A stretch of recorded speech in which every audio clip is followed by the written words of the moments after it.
Hello and welcome to the FNCS Invitational. I'm your host Zeke, and joining us to kick off the region of NA East, we got Sundown, we got Aussie Antics, and we got special guest star Bala TW that's going to be hanging out with us as we kick the show off. Gentlemen, it is a pleasure to have all of you here joining us. I can't wait to get into things. If you guys have watched EU, you know we are in for quite the games, and no one is safe. Now, of course, we're going to be talking about things, but first, let's talk about the show itself and how things will be running in case you have been watching the first time. Hey, hope you've had a great day. Thanks for taking time to come in and hang out with us. We appreciate that. Well, let's go ahead and kick things off together. All right, we're going to talk about the format of the show itself. Yesterday, we had the reboot round where the top 20 players in every region qualified through after 20 games into grand finals. A second opportunity definitely has been paying off for some of these players. Today and tomorrow, we'll be taking a look at grand finals. That'll be 12 games, 6 on both days. And then tomorrow night, we will crown FNCS Invitational champions. Now, games will be running for every region. There is 7 in total across the day. And we ourselves will be broadcasting EU and NA East. There's always a break between, so come back tomorrow if you want to check out some of that Fortnite action. Of course, we got to talk about the format itself. How are players earning these points? Well, don't forget, that Victory Royale is worth 33 points. Great starting place with top 10 being a great secondary place to try and land. If possible, you can still earn a single point for hitting as far out as 75th, and every elimination is, of course, 4 points. Now, what are these guys winning? What are they walking away with at the end of the day? Well, not only will one player be crowned the FNCS Invitational champion, but there's actually also quite a bit of prize money on the line for these players competing. We'll take a look at the region breakdown. Here you go. Now, don't forget, this is every single region will have an amount of money available to the players participating. And now, specifically, though, what does the NA East breakdown look like? Because EU had its own breakdown, as with all these other regions. We can actually get a look here at what it looks like for NA East. I mean, I'm not going to make the joke, guys, because I do it a lot, and I hate myself for it. But, hey, quite a bit of money. All right, with that being said, we got to talk about the players. Stop, Volley, you're making me laugh. We got to talk about the players that are participating here, because don't forget, 80 players qualified through week number 2. And yesterday, during the reboot round, 20 players got a second shot and were rebooted. Here we go, taking a look. Now, Bob, this is a list from top left all the way to bottom right. The initial 80 will be how they qualified through week 2, and then the final page will actually be the people from yesterday. Yeah, and I mean, there's a lot of big names in this field in the grand finals. You see people like Scope, you see people like Unknown, somebody who has been a champion in prior FNCS. The same with Zate coming off of the Duos champion. So, I mean, this is going to be a tough field no matter how you slice it. A lot of players here, Sundown. What do you think, man? I mean, obviously, we got a lot of big names. Mega, right? We talked about this as one of the players that is incredibly consistent, right? Up there with Zayd. I think this is something Ozzy talked about. But there's a lot of really powerful players here. I think one of the key things we're going to talk about today and over the course of tomorrow is kind of the old guard versus the new, and whether or not we're...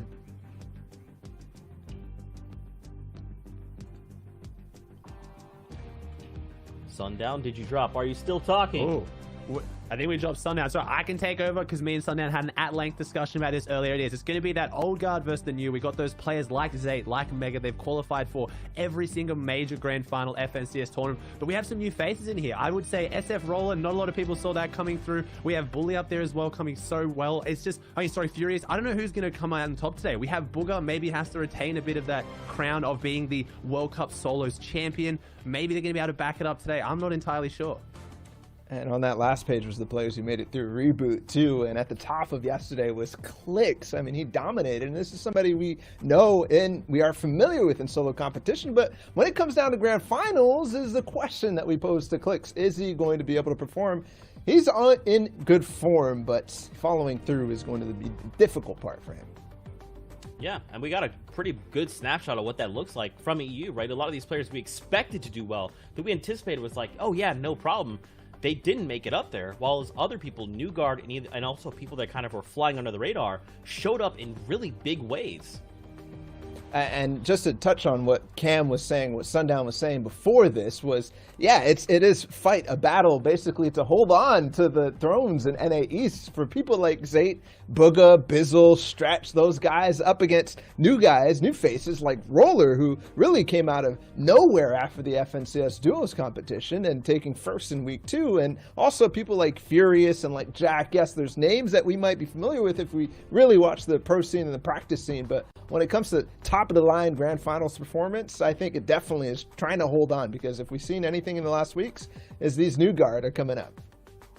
It's going to be kind of that tail as well. Is it going to be those consistent old guard who maybe have that more placement format, maybe not going to be as scared coming into this, but you got people like Sway, who we saw put on some serious eliminations yesterday in the reboot round. Are they going to be able to do it against those same big names, or are they going to fall short? Because 12 games, it's going to reward consistency. If you get higher limb consistency, you're still going to do well, but playing that end game, more safer playstyle that we know from people like Zayt and Mega, it's going to be interesting to see how they turn out. But you touched on that. In EU, it didn't really seem to spell out that way. Yeah, and we actually saw this exact example from Wolfies. Wolfies had a stellar performance to start the day, and then kind of fizzled out almost, Bala, right? We kind of saw him slow down because he got so focused in on eliminations.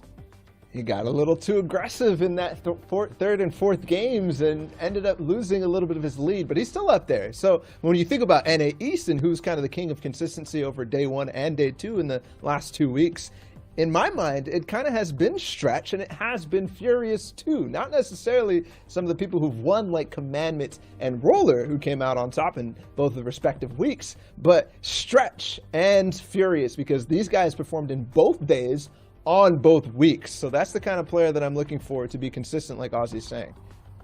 Well, we also haven't really seen kind of the set matches solo format for a while too. So like these stacked solos, so it is really anyone's game coming into. We haven't seen how people perform. We assume people like Clicks and Sway maybe going to have a harder time going a bit more aggressive, but eliminations being worth 4, there is actually quite a few points on the board for that. And sometimes we saw it during World Cup, right? We saw it, people can go super aggressive and catch them off guard. It can work. That aggression in a stacked format. A lot of people just sitting there playing their game, playing safe. All of a sudden you have someone like King coming straight through your box and it throws you off. So you never really know. And you alluded to it too. Booga is in this field. Booga, the world champion, in his first return to a real grand finals solos performance. So you talk about World Cup. The way that he won was explosive performance with eliminations on top of what he did. And that's what we're kind of seeing in EU. So is he going to have that momentum going into it? And does a 2-day format actually hinder him or hurt him? Because a lot of people were asking, if we held World Cup on a different day, would it actually have been Booga at the top?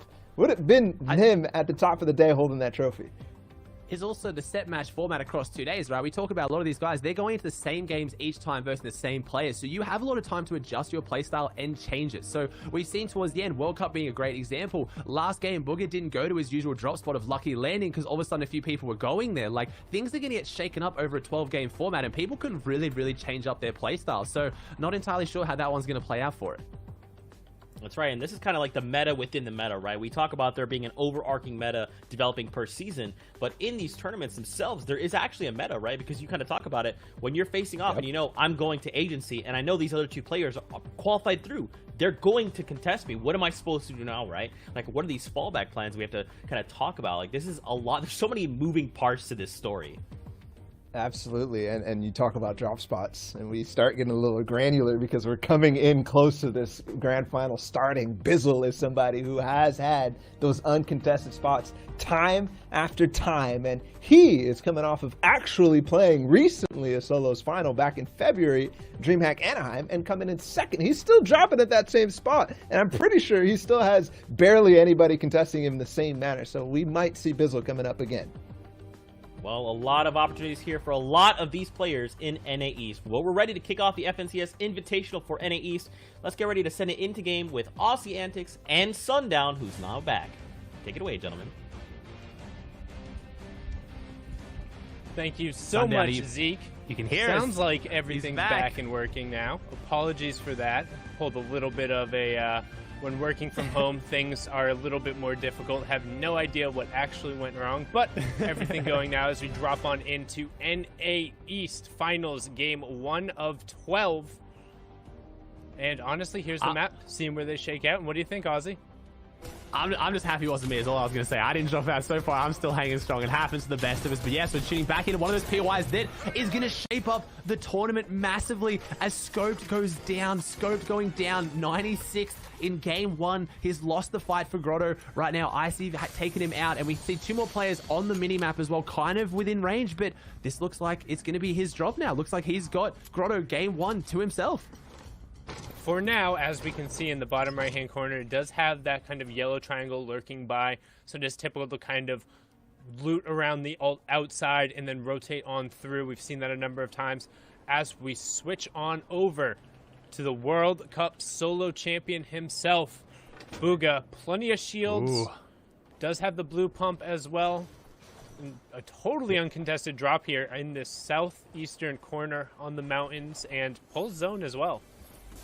This is a very good job to get uncontested for a lot of reasons. It's got a good amount of loot, but this natural high ground is very good for getting those very necessary Storm Surge tags that will probably become a factor today. So having that high ground, having a lot of sight lines on a lot of people around you, and getting zone like this, he's also got that grappler too. He's got a fair few fishing hole opportunities around here. I mean, I wouldn't advise maybe pushing south towards Camp Cod. A lot of people down there probably not going to be too happy about it, but around the Misty area. So I think he's gotten a pretty good start to game 1. And as we see this, we're just kind of like swapping around, seeing where some of the key players are. Mega against somebody else we've talked about in the past, landing over here at those off-colored cabins or the tri-colored cabins, depending on what you want to call them. I know there's a more colloquial name in the community for it. I can't recall it right now, but Mega is one of those players. We talked about him and Zate being the 2 representatives in NA East who have qualified for quite literally everything they have played in. I mean, 2 of just phenomenal players. Mega, just one of the absolute young lords to kind of come up and really put FaZe Fortnite on the map and be a part of that team, and just already stacked here in terms of loot. Yeah, but we talked about it a little bit earlier as well, though. So normally making those finals, but haven't had as much success in them. Obviously, making them is a massive achievement either way. No one is going to try and say that Zate and Mega aren't phenomenal players, but in solos as well, FNCS, someone like Zate, who has been not more known for a team player, it'll be interesting to see how it plays out, but it's been so long since we've seen these guys play out in solos. Who knows if they have worked on it a whole bunch, the mistakes they maybe made in the past, but it's an entirely different meta. We're on an entirely different map since the last time we played solos. If I want to talk about predictions coming into this, I actually think predictions is going to be probably the hardest to guess it's ever been. It's solos at the end of the day. There's 100 players. It's a very unpredictable meta at the moment. Aggression is being heavily rewarded, where people can make some interesting plays that cost other people. So I don't know. Do you think our predictions coming into today's Sundown are going to have as much merit, or do you think it's going to be that hard to predict? So I think the bigger thing that's going to be different, particularly for NA East, is the change for 12 games. A lot of players are used to kind of pacing themselves out for what it looks like over the course of 6 games, kind of putting in that amount of effort. And I would say for most of these players, they play super hyper serious in about like maybe 3 or 4 of their 6 matches, and then 2 they end up either throwing away or feeling like they're desperate or out of it, or either they're trying to hold somebody else back.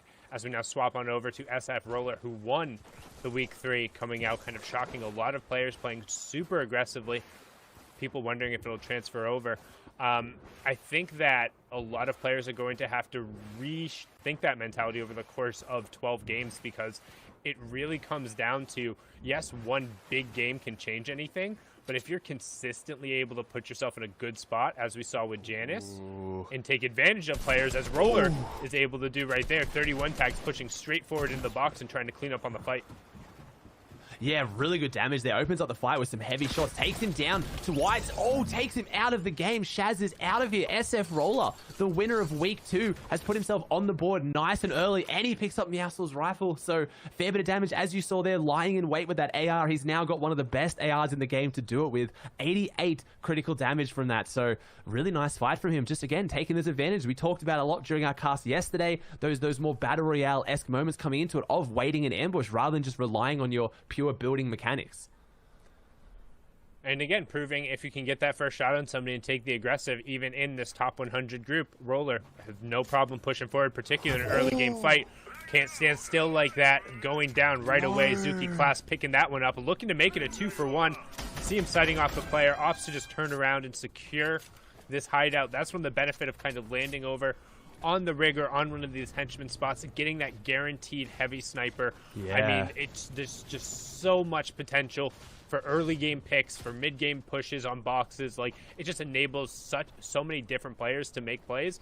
And Class right there, 4 points right away and pushing him that much closer to the top 75.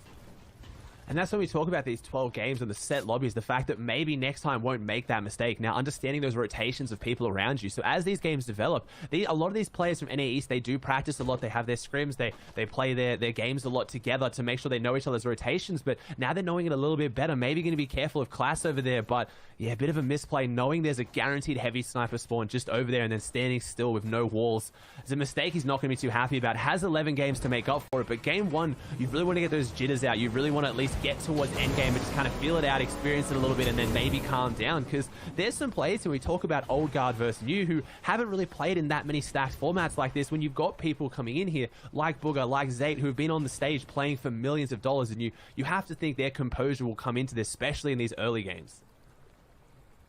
I think it's probably a little bit of mix of both, because we've also seen kind of players come onto the scene. I don't want to say not know better, but just play either with the composure that, hey, I've been here before, or hey, every match is the same, I'm just going to play that style out.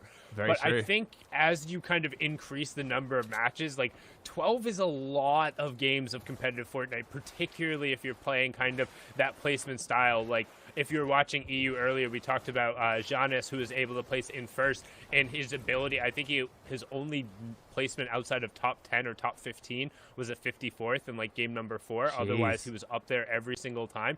But that's 20 to 25 minutes consistently of playing safe Fortnite, of avoiding some of the best players in the game, of not losing those engagements, and then getting into those moving circle rotations. It's incredibly difficult, and it's also avoiding sharks like Unknown Army, who is just running at people, already on one elimination, and doing a very traditional Unknown Army style thing, where he expands the box out a number of ways, and kind of baits the player into engaging in this box fight. This player's now locked in this Aussie. Yeah, he's backed up against the wall. So Unknown's Army's elimination was actually on Gradsker. I saw that earlier because I was looking at where everyone was going based on their games previously. And Slurpee being a drop that has 4 very big names added. Unknown trying to limit that number now. Doesn't go for the shield. He errors out the top. So he got cracked, has no shield. This player thinking he's going to be on the back pot. Probably thinks he's popping his meds, but no, he's not. He's pushing out of the box on only 100 health. And it worked. He took down Frosty. We talked about it with those players like Clicks and Sway at the start. A lot of these players come into this with a preconceived notion of how other people are going to play it as well, but Unknown Army always one to throw that out the window. He is an aggressive player through and through, and it often works for him. And you see him swinging that Axe of Champions there, repping the fact that he was a past FNCS champion, taking that one over in the squad side. You see fired over here against Sharpshooter, qualified through on the mobile and console track, but pushing himself forward. Somebody who's done incredibly well on those console cash cups, just running through players on the iPad, just showing off a lot of incredible skill on that side and great game knowledge, but might get dropped here. Ooh, he's popping a med kit, I believe, so if he can hit that one, maybe push in aggressively before he gets it off. I think he has cancel, I'm not sure. Decent shotgun there, he's got a purple pump in hand. Can he put it to work? And he can. Takes down Sharpshooter, unfortunately. He's been playing well, like you said, on the iPad, but now in the finals, falls a little bit short. Not a bad fight, though. Had good edits, kind of got him down in towards his box. Could have had the potential to make that a good fight, but the 160 pump ends it. And Unknown going back into Slurpee now. Only has Jelty to deal with, but Colazo off in the distance. So far, it looks like out of the 4 people who are dropping Slurpee this game, Unknown's brought it down to 2. Yeah, and honestly, if I'm game planning for this tournament and I know where Unknown is dropping, I'm going as far across the map from him as possible. Don't put yourself in his rotation path on the early game. Don't put yourself in his rotation path on the mid game. Because even if you don't think it's a good push and you might have the advantage, he's probably going to push you anyway. And if he thinks he's going to win the fight, then I'm not sure how many players can confidently say they'll be able to turn them around. But Jelty is a player who doesn't particularly care. The Spanish-speaking player who plays for Timbers, able to push him out. But somebody else who's around the backside, I think that was Tilt. No, this is Zate now, who might be on the other side of Unknown's pressure. This is a new guard versus old guard here. Unknown obviously making it to World Cup as well, going toe-to-toe with Zate, but I would say that's more of that story of that aggression versus that passive playstyle. Zate probably just looking to skirt the edges of Slurpee, maybe get some more materials, maybe fish for a little bit longer in these pools, but no, Unknown has a different plan in mind, and Zate goes down game 1. That's massive. We have Scoped already gone, we have Zate already gone as well. Yeah, and now you will see on the right-hand side the Storm Surge threshold warning going off. What that means when this circle closes, since there's 85 players remaining, it will see 15 players be pressured by Storm Surge. What Storm Surge does is it punishes players who have been the most passive in the lobby, the ones who haven't interacted and done damage to other players, and forces them to kind of get tags and get out and cause action. So that will start happening in the next minute if 15 players don't get pushed. So you'll see a decent amount of action driven by that. When the Storm Surge does come down from the sky, it hurts. It's 25 damage coming through every 10 seconds. You can try to outlast it, but it's very difficult. But right now, RBK Big Brain going down to Knight, but Unknown swooping in like a hawk, already on 3 eliminations, going for 4. He's not going to have to worry about Storm Surge, considering he's accounted for nearly a quarter of the players dropped in the lobby so far. Yeah, he's not have to worry about Storm Surge at all, and that's why this strategy can work now. Unknown's gotten those early eliminations. I've talked about it to you multiple times with your strategy when you're playing. The easiest time to find those eliminations is the early game, when there's less eyes on you, less chance of being third-partied, and then you kind of box up, play passive in the mid-game, and then you push through to end game. Unknown already has 4 eliminations on the board. He's at 16 points, and placement hasn't even started kicking in yet. Obviously going to have no concern with Storm Surge whatsoever here, so he can choose to turn around and play passive now and go for those placements. Or, I mean, it's working so far, he might just keep running through people. Honestly, I really, really, really hope this weekend we see an maturity and an advancement in Unknown's game, where he recognizes when he's having these good games, and he realizes that now, hey, first round of placement points just came through. I am loaded on loot. I am loaded on materials. There's going to be a ton of people here on the edge of the zone. Please leave. Ooh. Instead, catches a cheeky elim onto Fired, and I mean, as Hanlons would say, give me them toes. Give me them toes. He's taken down 5 of the 30 people who have almost gone down. Almost 30 that have gone down here. This is an incredible run for Unknown so far. And yeah, we saw it yesterday. We talked about with clicks, when you get into those aggressive kind of games and you're kind of feeling it, and you know that it's popping today, and you push through with it, and it's working so far. We have Knight off in the distance, and I think for a 12-game format too, a lot of these players may be going to change their rotations to avoid Slurpee Swamps. So far, it's looking like just don't go anywhere near it. Doesn't matter what you need. It's not worth stepping anywhere near Unknown right now.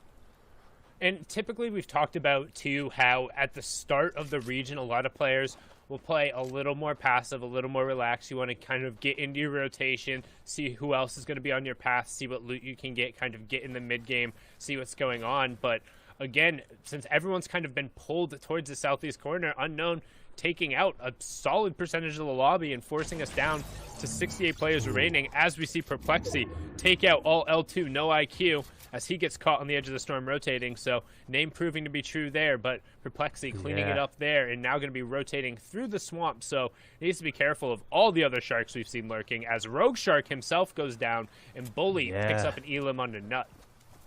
Rogue Shark and Knight, 2 players I've been looking at keenly. They've been playing so consistently in duos, a little bit in solos as well, so seeing if that can translate over today. But obviously Rogue Shark going down game 1. That elimination onto all L2 no IQ was Showbeans as well. That's who Perplexity took down.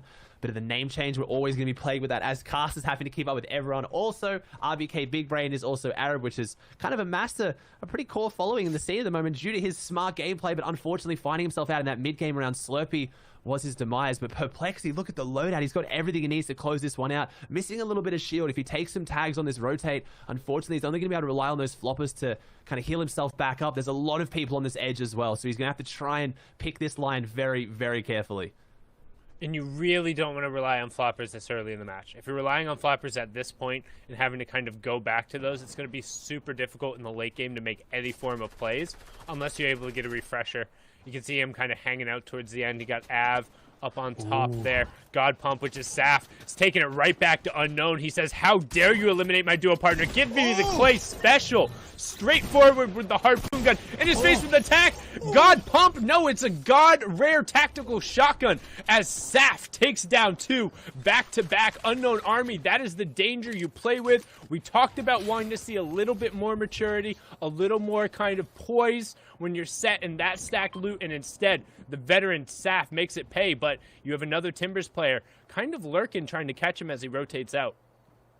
and that's not a play you typically see from Saf. A phenomenal play, the double elimination, but taking that aggressive fight on edge zone. So we've talked about, again, maybe these older Vanguard who are used to playing that safe placement format, maybe they're going to go a little bit more aggressive. 4 points for an elimination is heavily rewarded, but at the same time, beautiful push from Saf, gets 2 easy eliminations, he has to top up all his mass, all his loadout, he has his choice, and yeah, a little bit of payback. Saf and Zate, that duo that's been together since pretty much the beginning of competitive Fortnite, getting a little bit of payback for Zate on Unknown Army there, and maybe Unknown's going to change his playstyle. Maybe we will see that, you know, 1 or 2 eliminations early on around Slurpee, but we'll relax a little bit as he pushes into these more stacked endgames. It's just weird hanging around the edge of zone after you've already got your picks out. As we see Crims hanging out right in a solo box, and Tilt taking advantage of that when he desperately needed that refresher, but another player right on the other side trying to play Loot Goblin as well. That was a very big refresh. Upgrades from the rare tack that we saw Saf put to such good use to the epic pump. I saw some minis there. I saw big pots and floppers, so he is very well topped up now. We see Commandment on our screen now, one of those players that is so well known as being one of those smarter players for team game modes, but can he make his way out in the solos? So some of the players here who've made a name for themselves have made their name for themselves since World Cup. They never even really got their solo World Cup opportunity. So Commandment gets a really nice elimination on Polarized. Only had to hit a couple of shots, was caught out in the water. This zone is going to be very tough. I see about 5 or 6 people on that little misty island, the henchmen spawn. It is going to be a very tough rotate for them. I think they're all looking at each other, waiting to see who has the launch pad, and for their sake, I really hope at least one of them has it.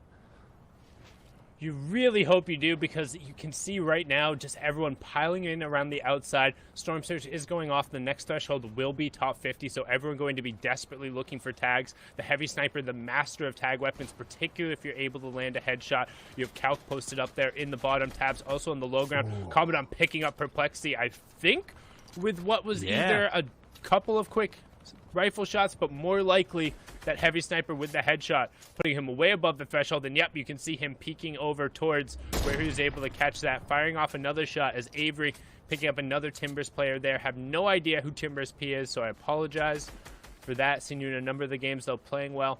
You have Hunt posted up just there. Spicy, the return from NA West coming over from the top. Oh, Timbers P is P-God, the World Cup qualified player, so back over playing for Timbers as well. Vanquish Legendian on the other side with Jacques. Durant running through him, though.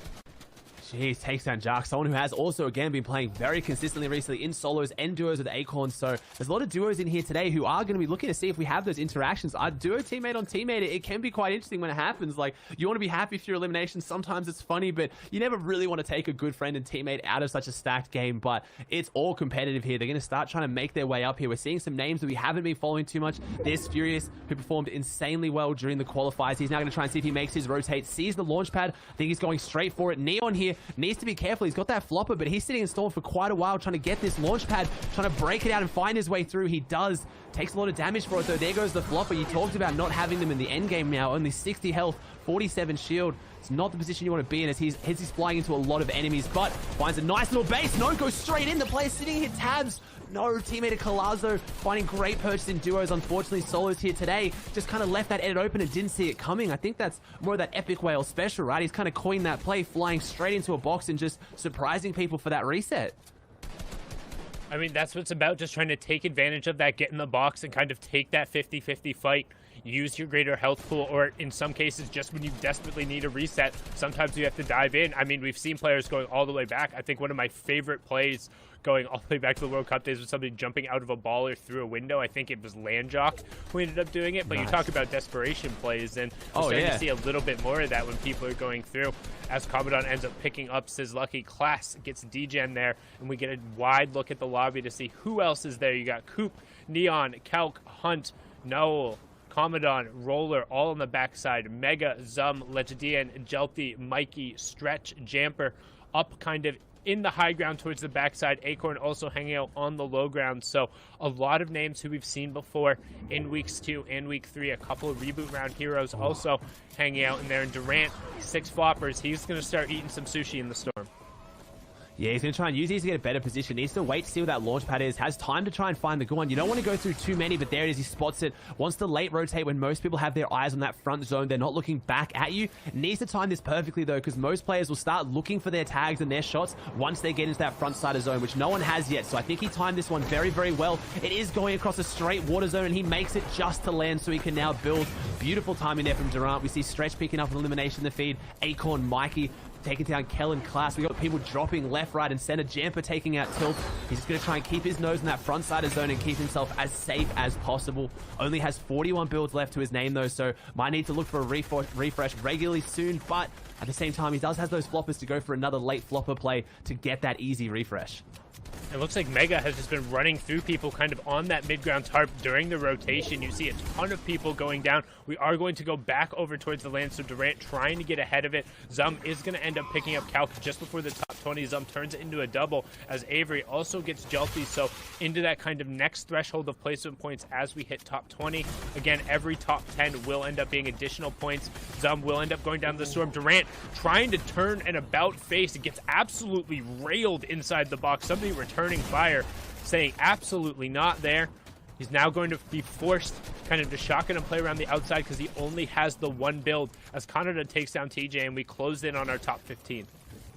Yeah, we're talking about old guard versus new. I saw Mega take down Furious there. So that was a very old guard versus the new. And then, oh, good angle here for Durant. He gets one elimination. Can he get the second? Trying to find it. Misses the pump shot. Unfortunately, toe-to-toe doesn't miss the second. That's Roller who's gone down. So we have Roller and Furious both having phenomenal performances in the other weeks, but struggling today. Just making inside top 20. Kalazo goes down, who qualified on the 20th place yesterday, having his first taste of endgame here in the FNCS finals. 5 players alive. Durant on the low ground, struggling, trying to find an angle on someone to make something happen. He's got a little bit of a breather to try and get these minis off. Has a lot of loot next to him, but not a lot of white meds that I can see. We have Neon on the high ground, Kanata looking healthy, Mikey and Durant. We also have Stretch above that. We talked about consistency. Stretch has been one of the most consistent solo players through all the weeks leading up to this, and it's showing here today. They've made it into top 5 with the current FNCS solo scoring format. Any person who goes down, and we might see another one shortly, you are going to gain more placement points. Neon trying to use this grapple to get above him, but Stretch doing such a good job to just keep dropping those cones,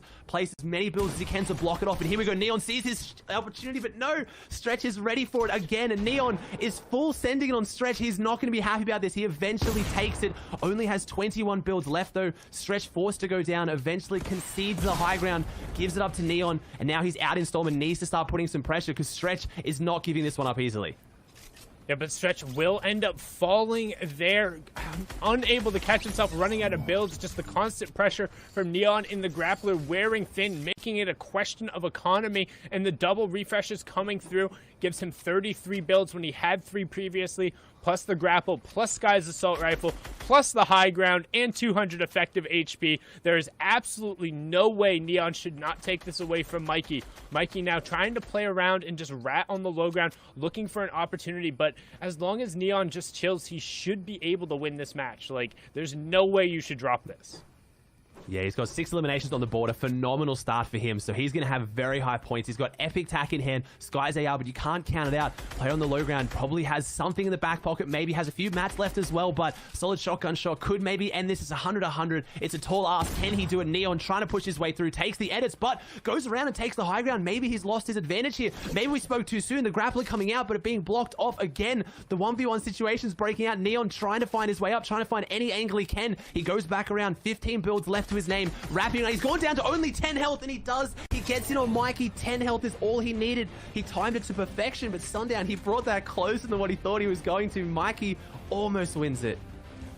That's super tough for Mikey. I mean, I'm not, like, Neon misplayed there. Like, had the entire high ground, had 30+ builds, had HP advantage. He doesn't know that, but you have to assume when you're down towards the end, if you can build out for the high ground and you have the grappler, you might as well just do it. You don't need to drop down and put yourself in kind of that one pump potential. It got kind of lost in the storm, but then did the good old loop-to-do around the back and just blast him in the face with the mythic AR. So getting a little bailout there, but ultimately comes away with the W in the first game and with 7 eliminations. So lots of points coming through for him after that. That's got to be a really good feeling there for him to start the game on such a high. Let's take a look at the standings and see if that performance, which I'm pretty sure is probably going to have him leading the pack right now, but the question is, where's someone like Mikey, right, who placed in that second right there toward the end of the game. We'll see he's actually in third place. Ooh. Durant there, who was right there at the tiebreakers as well. But look, someone else, Colazzo. We interviewed him like last week, and he was like, hey, I'm not that great a solo player. Turns out you are. Well, pretty good. Stretch, Bizzle, unknown. So Colazzo came 100th and then 20th, just qualifying through, but he's known as being one of those endgame placement specialists. So in these stacked lobbies, he's doing a lot better. But I think one of the main things there obviously was Neon, what the effect he had on Stretch. Stretch had that high ground. The game was in his hands, and Neon just would not give it up with that grappler. So very unfortunate to see Stretch's game go down like that, but a lot of big names here up on the board, Sundown. Tons of big names, and particularly in the end game, if you look going through there, you saw both Bizzle and Eclipse were able to push in towards the top 10, two people who have been there consistently over and over again. We saw God Pump, aka Saf, able to come up with a number of plays and shut down Unknown Army. But additionally, on the other side, we've seen a number of kind of these new players able to manufacture eliminations and get into situations where they are able to have these pop-off games, as Neon exemplified, using the mythic items. Not necessarily perfectly, but better than his opponents who were unable to secure them and able to push forward for the victory. And then on this side, now you can start seeing just securing an elimination is enough to put you up kind of in the top percentile. And that's kind of where it should be for the top 100 group. With that being said, expect this to change over the course of the entire tournament, because we got 12 games. This is only one match. Everyone's going to settle in. Like, a ton of these 50-50 fights are going to end up going different directions. So I think we can expect to see a lot of these names shake up, even just from match 1 to match 2. And the other thing we got to talk about as well is, with a lot of these players, because these are set matches we're talking about, 6 today, the moment that someone is eliminated, that's it. They can no longer rack up points for that game, right? So if you're eliminated, say, like 99th, that means you just kind of have to sit there and wait and kind of run back in your mind. What happened? What did I do wrong? What do I need to change up? Do I just run this back? Do I have to completely change my game plan coming into this next match, right? All of these little interactions will matter, and ultimately will dictate what the leaderboards look like for the rest of the day. And as kind of Sundown mentioned there, Aussie, there was like so many people there, right there at the end. There were top 10 that were eliminated back-to-back. Saf, Colazzo right there, Duran, right? All these guys that were like so used to seeing in NA East were just there. They just made it to endgame. So my question to you is, do you think this is going to continue, right? For a lot of these, for someone like Neon with a great starting performance, is that kind of enough juice, right? For all these guys that made it there, is that a good start? Yeah. Do they need to keep pedal to the metal? I think most of them will be stuck in their game plan. They have their game plan. They've played tournament after tournament after tournament. It's going to be that mental struggle. It's going to be not getting inside your own head. Okay, maybe I'm not playing aggressive enough. Maybe I'm playing too safe. Stick to your game plan. We saw that in EU. You've got to go for consistent placements. If this is what you've been doing in your competitive practice, in your tournaments, if it's been working regularly, don't drop it just because of one poor game. At the same time, we're also seeing an effect of the drop spots right now with those mythic weapons. Like, that grappler was instrumental in closing out the game. So it's going to be whether do you maybe change your drop spot to go for them. But I think most people in NA East, they're very big on just playing out their games. They got to this point with their playstyle. Most of them are very confident. They know they're one of the best regions in the world, the best players in that region. Any of them could win it. Stick to your game plan and play it out. Hopefully just reset, maybe go back, look at the replays, see how you could have rotated differently, but don't just throw it out and just completely change your game plan. I think that would be my call. And I've also think that, like, kind of the player pool has maybe thrown a little bit of a curveball in here, because so many people are stuck in their ways in terms of where they're dropping, where they're going to rotate. But we're seeing a number of players who are coming through, Neon being one of them, Roller being another, Durant playing incredibly well in that game, who are coming through the open qualifiers and aren't these super established old pros who, yes, they're doing well in the first match, and I expect them to continue doing consistently, but those guys aren't necessarily going to play by the rules. They aren't going to do what is the, like, super smart rotation where you're disengaging out. If they think they can wait in a bush for a half second and ambush you, as we've seen a number of times with both Durant and Roller, they will do it, and they'll go flying at you, and they have no problem taking that 31 or 62 tag and turning it into an early elimination. And honestly, I think that's going to end up kind of shaking up the game more as we go over the course of today, and particularly tomorrow, because I think people are going to end up being more careful. We're seeing a lot of people getting picked just because of, I don't want to say stupid decisions, but it's almost like careless. Is people not protecting their sides when they're opting to try and ambush somebody, or not completely covering an angle when you really should be, particularly in this top 100, because somebody else is going to take advantage of it, and we already saw it happen twice in that first game. Well, I want to pose a question to you, Sundown, as well. So when you see those people on the top of the leaderboard, would you rather see someone who's maybe got that consistency like Zay, or would you rather see one of these people who hasn't done as well? And I'm talking from a player perspective. So would you rather have someone at the top who you think maybe doesn't have the consistency, or would you rather see one of those big names? Because they're throwing spanners in the works. If I look at the leaderboard and I see Roller up there and I'm like, wow, in week 2, he dropped a lot of points. Or would you rather see someone who's safer, who's going to be more consistent? Because they're setting your pace. You have to chase them. I mean, I think it depends on kind of what your playstyle is, and I think it's also really difficult to tell after one game. I think you kind of get more of a shape of where you need to be after 2 or 3, particularly in a 12 game. I'm a big fan of looking at it, kind of breaking it up in thirds. You think of it as the early, the mid, and the late over the course of the whole tournament, and it's like, hey, I need this number of points during this stage. Okay, now I need to adjust what it looks like, because if you try and look at it in kind of anything bigger than that, it's really hard to bite off.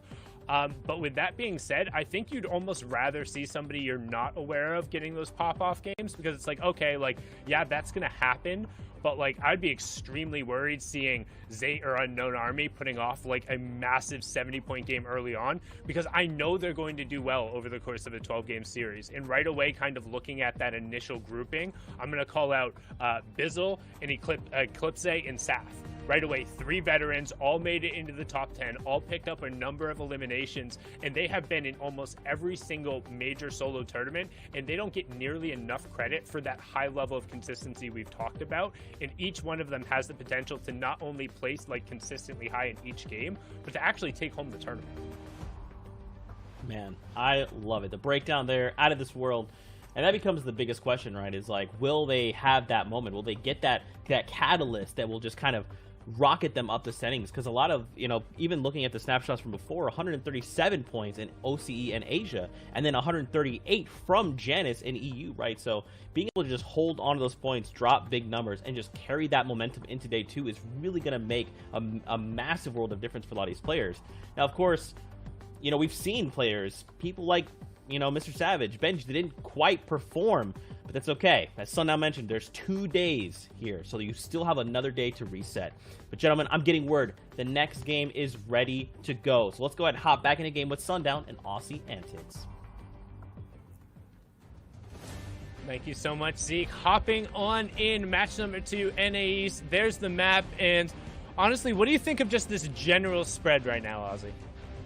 I'm just noticing a few key points, unless it's probably hidden under all the henchmen, but I was seeing only one person at the Shark, but it's looking like a pretty normal spread, I'd imagine. I think, again, NA East being one of those regions that does have a lot of these players having versed each other a lot. They have really good practice scene. I think they know where each other drop. I'm not seeing anything really of crazy note on the spread. 3 people at Slurpee, you've got 3 people at Craggy, those major POIs at Contest, and we've got a few people taking those scavenger routes like you've talked about in the past to try and get a bit more loot and maybe avoid those confrontations. Yeah, now we saw an initial engagement over on the side at the Grotto Scope. It did get cleaned up right away. We've seen 1 player go down so far, but DJ now utilizing kind of that rapid fire SMG, does have a remote explosive as well, immediately topping off to the effective 200 HP, and then probably going to go hunting here. Yeah, looks like he's going to try and find him. We saw what happened first game, Scope going down.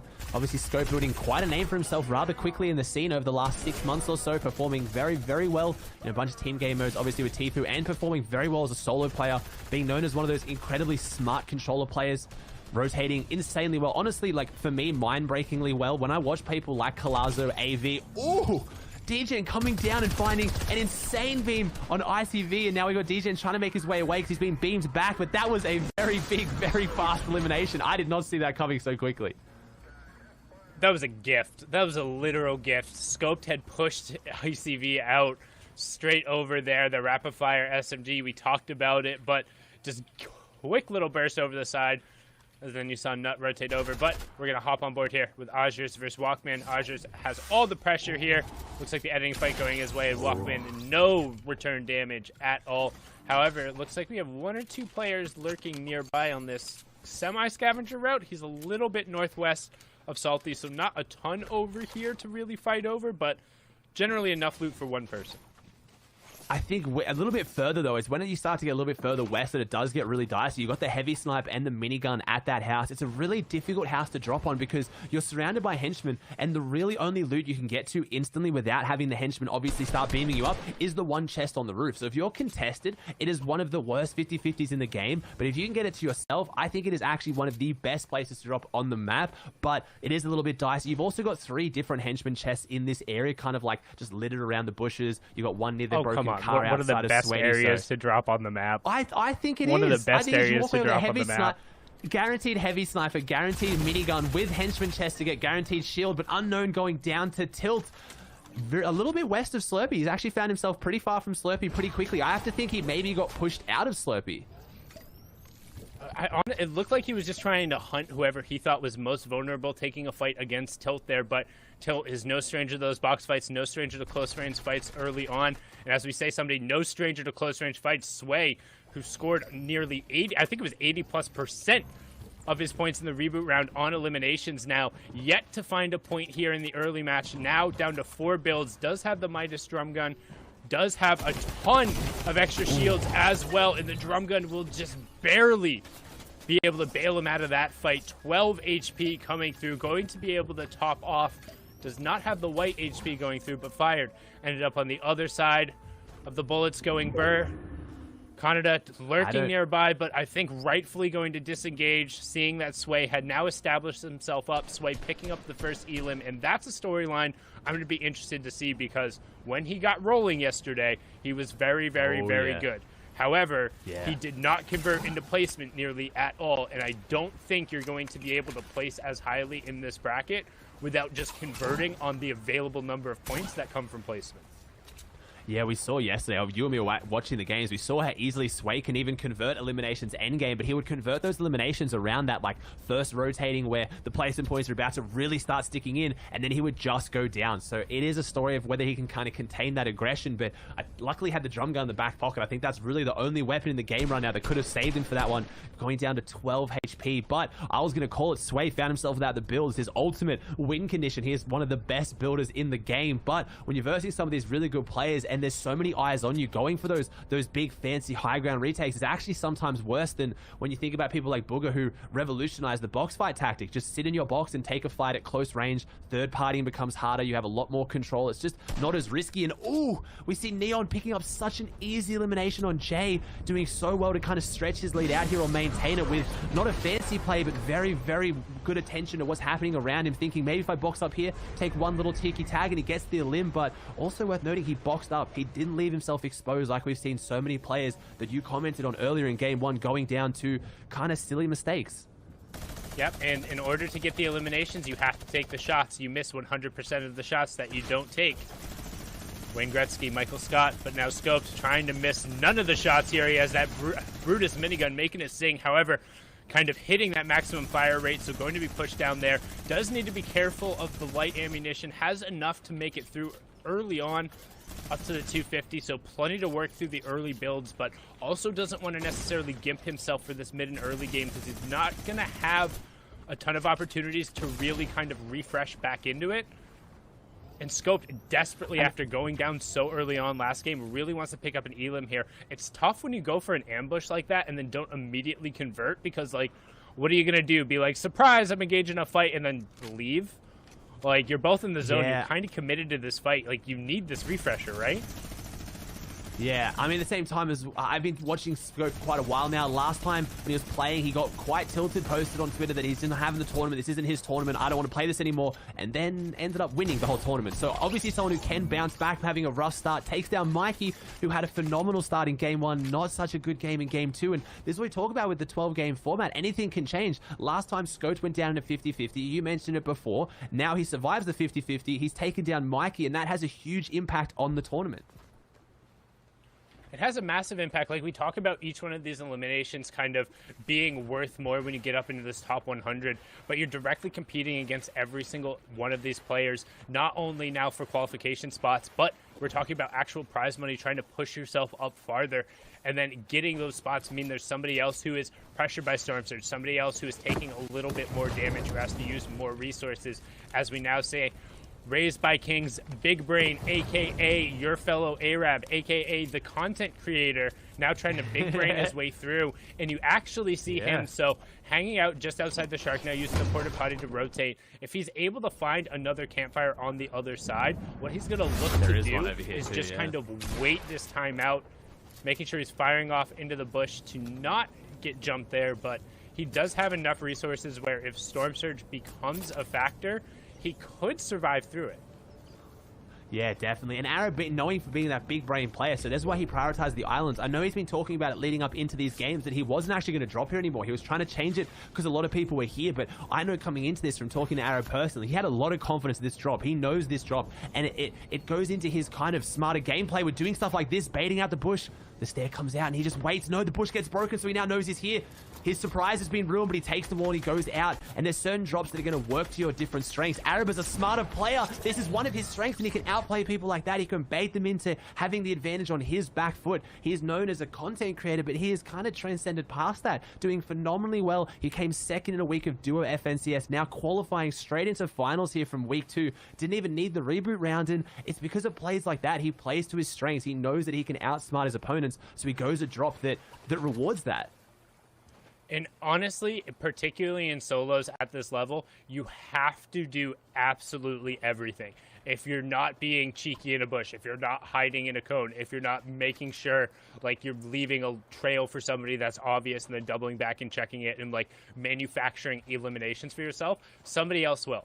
Like, go watch Mr. Savage. He's done it ever since the World Cup. Somebody else is doing those little things. And if you think, like, oh, I can get away without sitting in this cone for 5 more seconds to check this path, that's fine.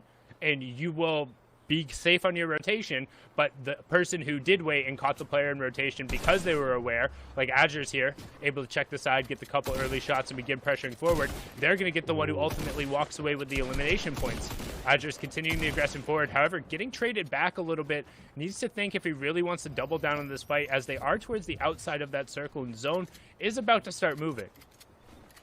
Yeah, he got the 70 wide tag, so he's got to have this play on the back foot. Aegis trying to find his way through if he can, and there it is, and it's Stretch. One of those players that has been so insanely consistent through every week of solos so far. And then we see Aegis throwing a bit of disrespect down on him, but Stretch, he came 3rd in week 2, and he came 2nd in week 1, so one of the players with high expectations to perform well here today, and we saw him go down 5th in game 1, so a very good first game performance, but picking up next to no points here in game 2.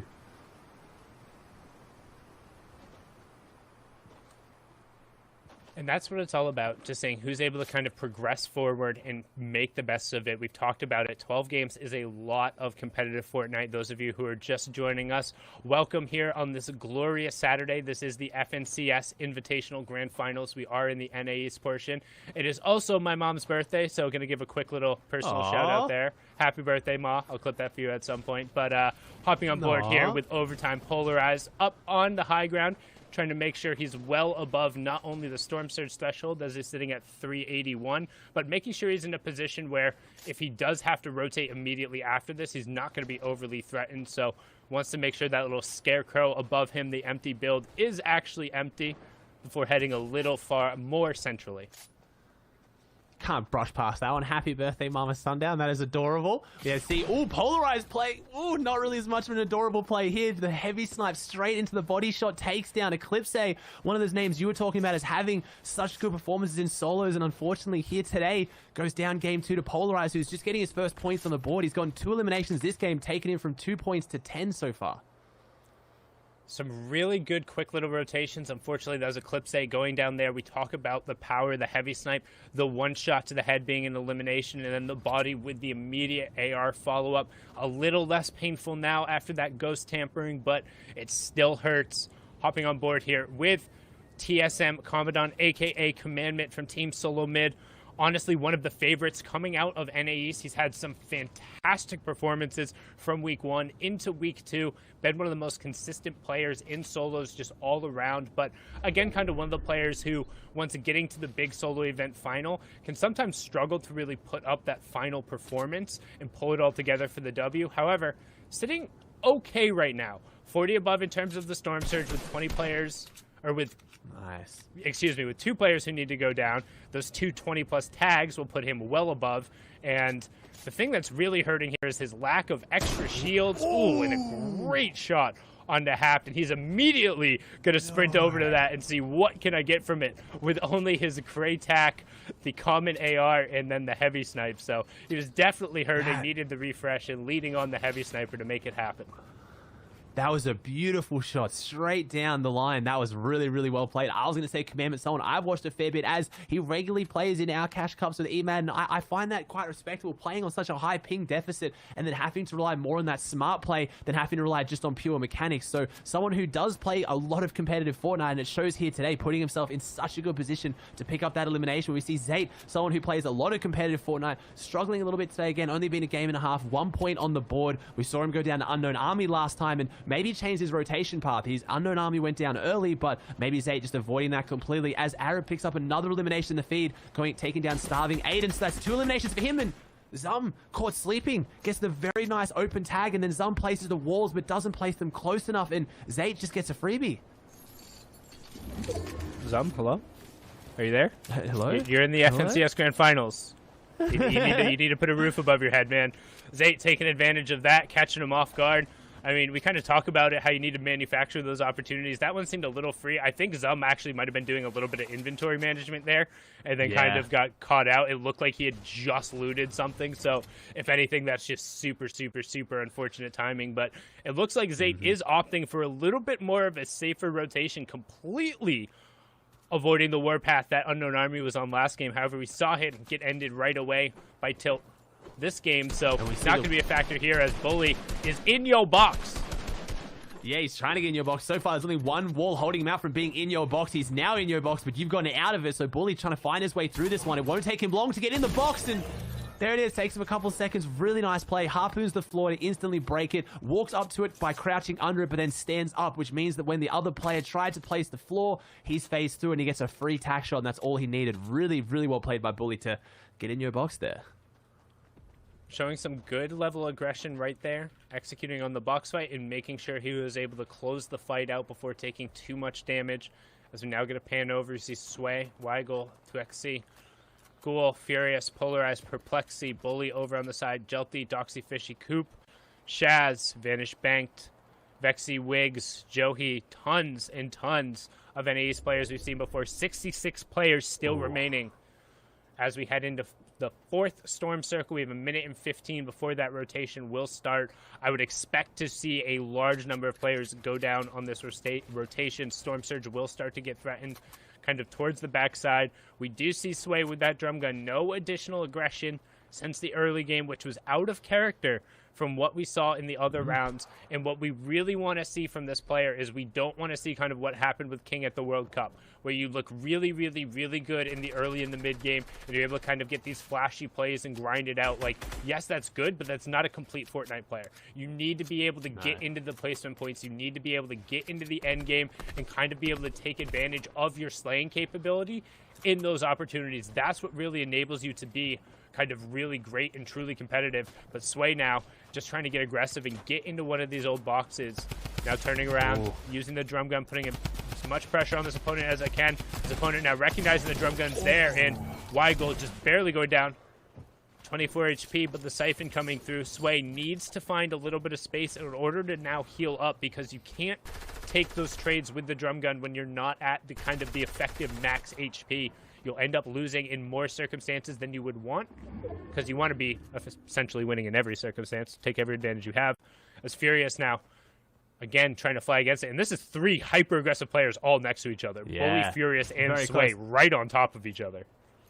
I was going to say, if I'm in set lobbies and I know that there is Sway in this game and I see a Dark Bomber running ahead of me, that is not the person I'm rotating behind trying to use his builds. That is definitely someone that I want to avoid. Like you said, if you know unknowns in your lobby, you avoid that POI. So similar thing happening here, but Retail Row, an interesting zone to see it finish. This is going to play in the hands of people like Scopes, who obviously drop in Grotto, like Colazo, who was top 5 last game. He's been dropping Retail Row since the start of Fortnite. It's been his competitive drop in every game mode and every tournament since competitive Fortnite started. So he's obviously still going to be over here somewhere, having having a really good early game to be able to rotate into this one a little bit closer. But when you talked about Storm Surge, sometimes getting zone is not always the best thing because everyone's still making their way towards you. It's a lot harder to find those Storm Surge tags that are going to be so crucial. But now we see plenty of people banked up on this edge as Avery goes down.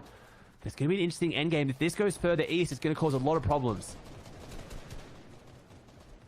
Those problems mainly being the change in verticality in that mountain that's hanging out right there, and everyone is posted up on it as that fourth zone does now finally resolve. We see Bizzle still in the match. Shaz got taken out last time, hanging on to Meowscow's PRPR rifle.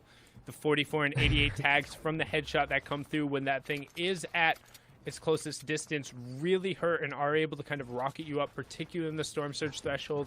You see Shaz not having to deal with that. However, only 2 players will be going down from it as Shaz begins tunneling out and trying to gain control over... Oh, it's a nice little supply cache there.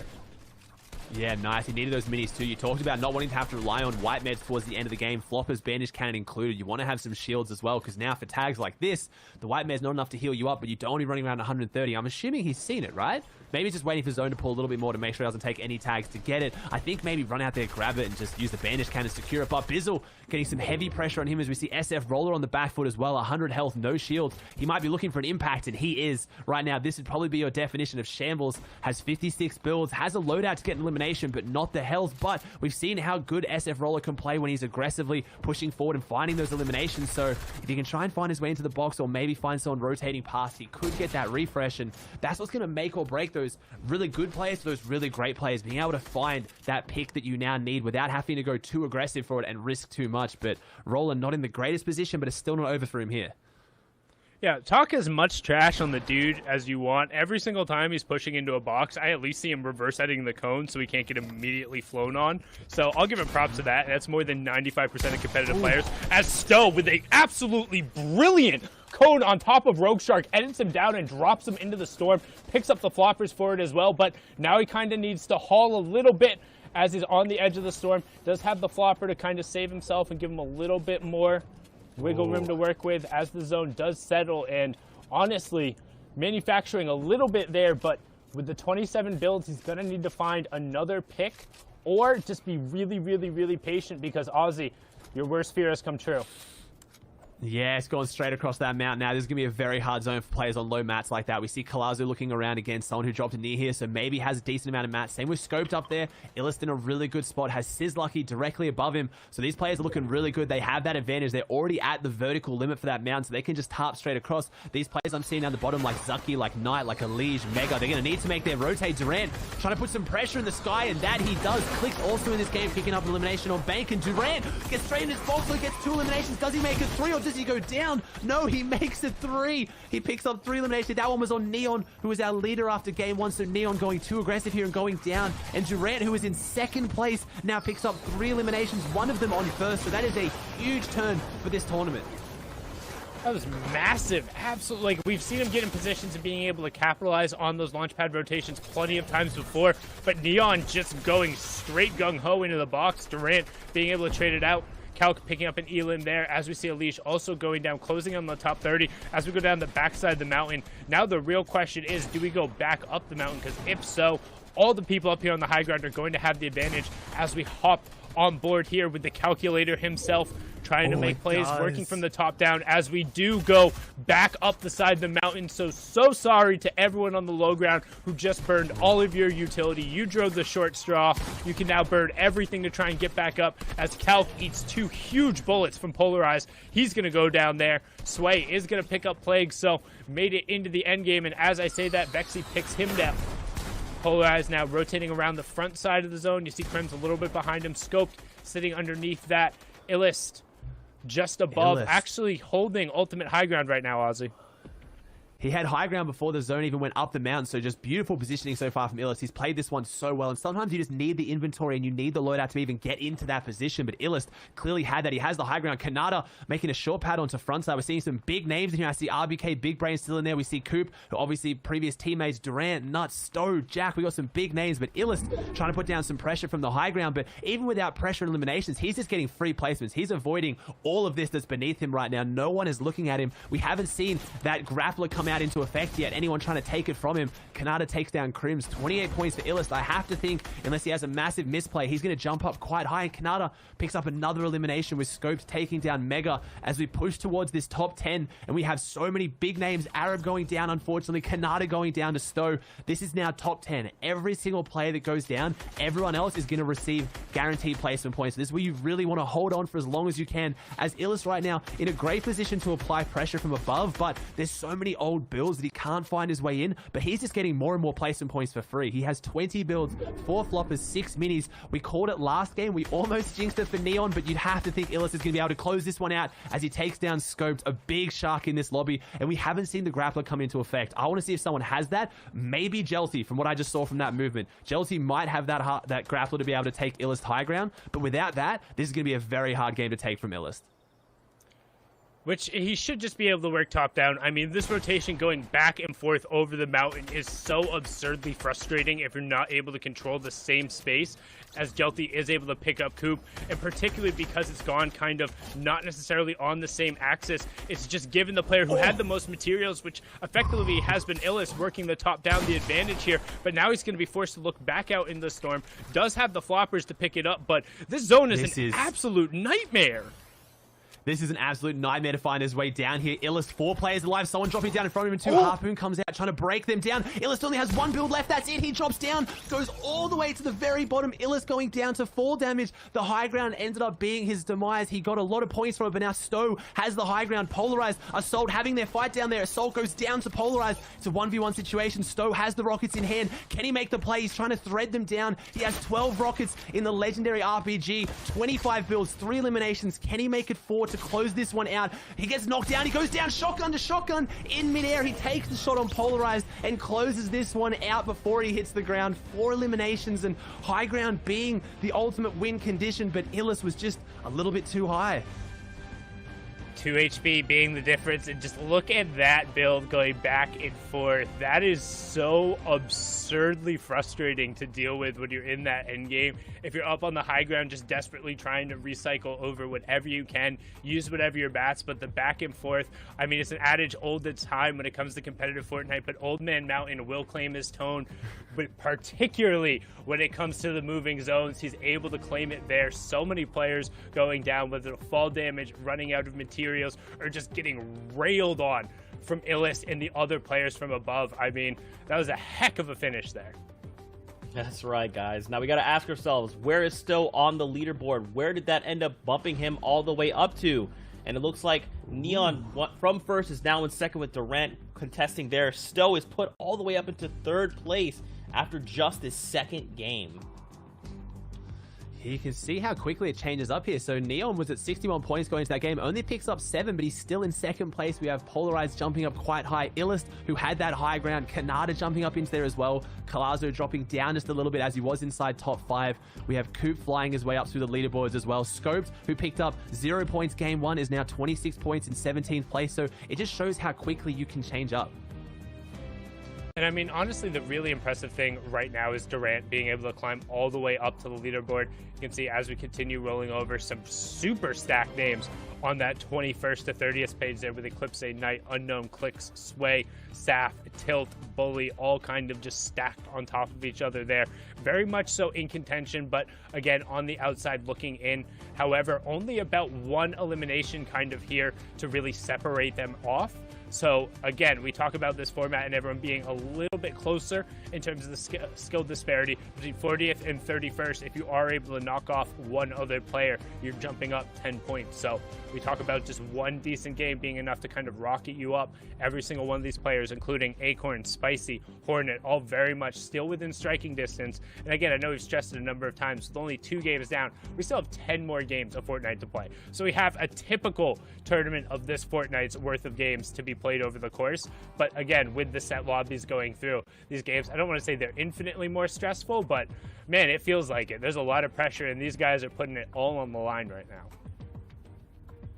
That's right, Sundown. Well, thank you guys so much for coming on for those first 2 games out of NA East. Now, Fortnite fan, we are going to go to a break, but you don't want to get yourself too far, because when we return, we'll have more games, more casters, and by the end of the day, we'll know which players are coming out in that #1 spot from NAE. So stay tuned, you won't want to miss the rest of the games. We'll see you in just a couple minutes, Fortnite fam.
What's going on, Fortnite fam? Welcome back to the FNCS Invitational. Joining us for the next 2 games, we got Monster Deface and Clay Staling.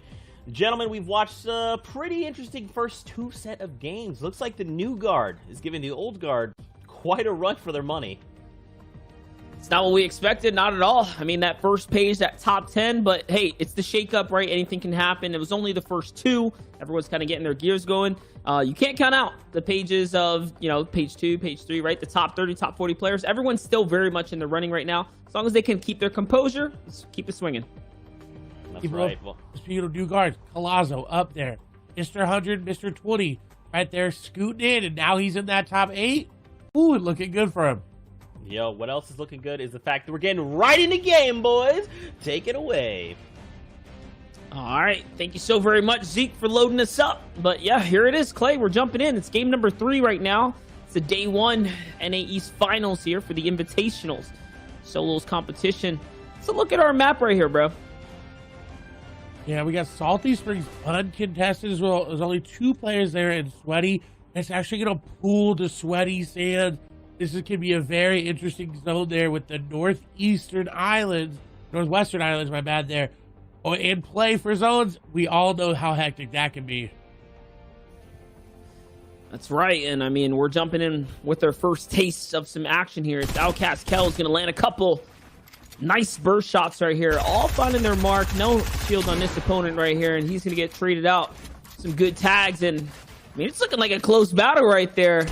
He is going to get chipped with the low ground side shotgun shot as well, and all of a sudden, it's kind of fair game. I mean, that player has 10 HP. He only has about 60 up here on height.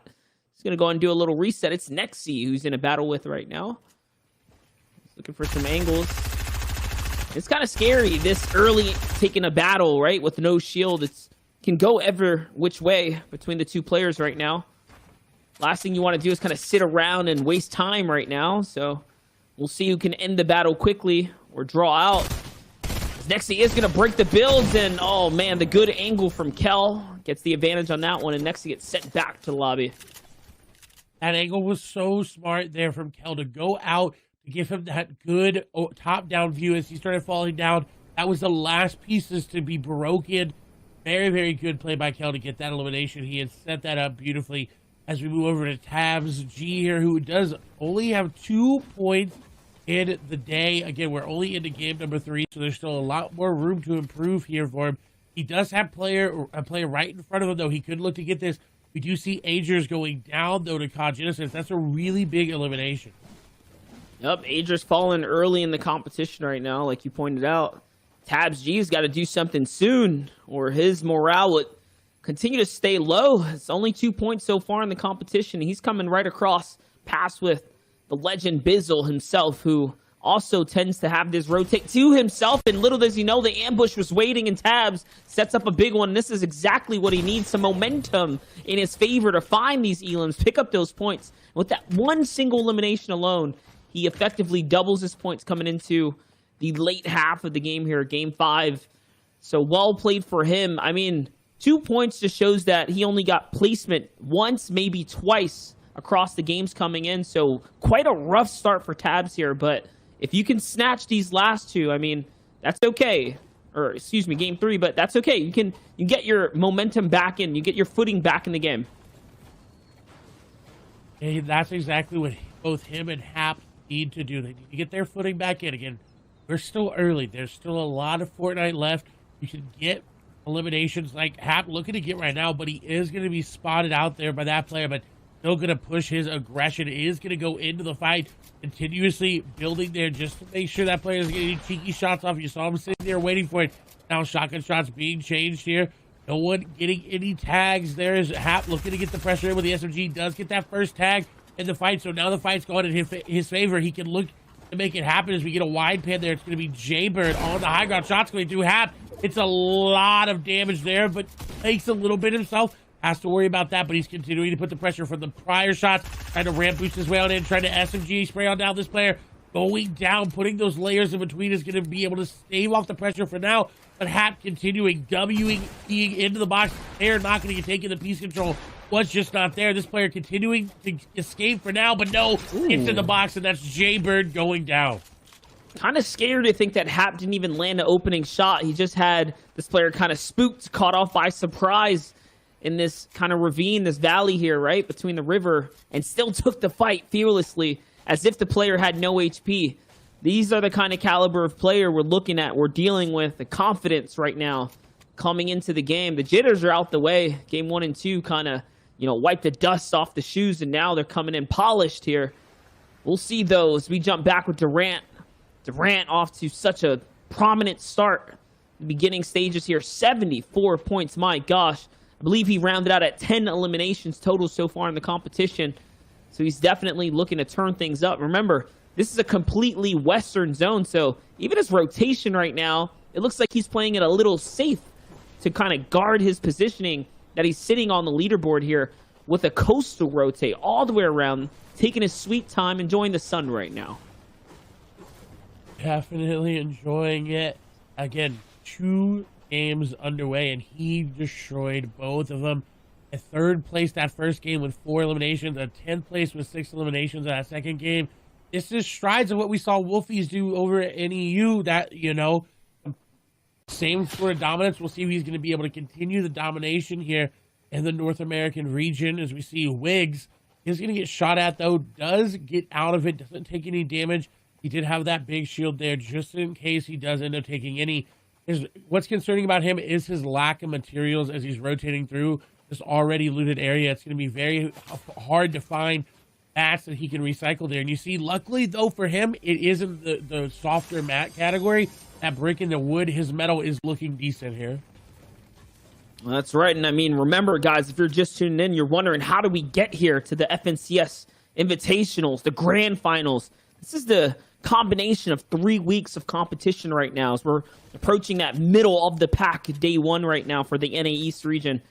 Players have been going toe-to-toe, and I mean, for some who clawed their way out through the reboot round, the stakes are high, much higher than before, as they have to go on a stretch here of just consistency, good games after good games right now.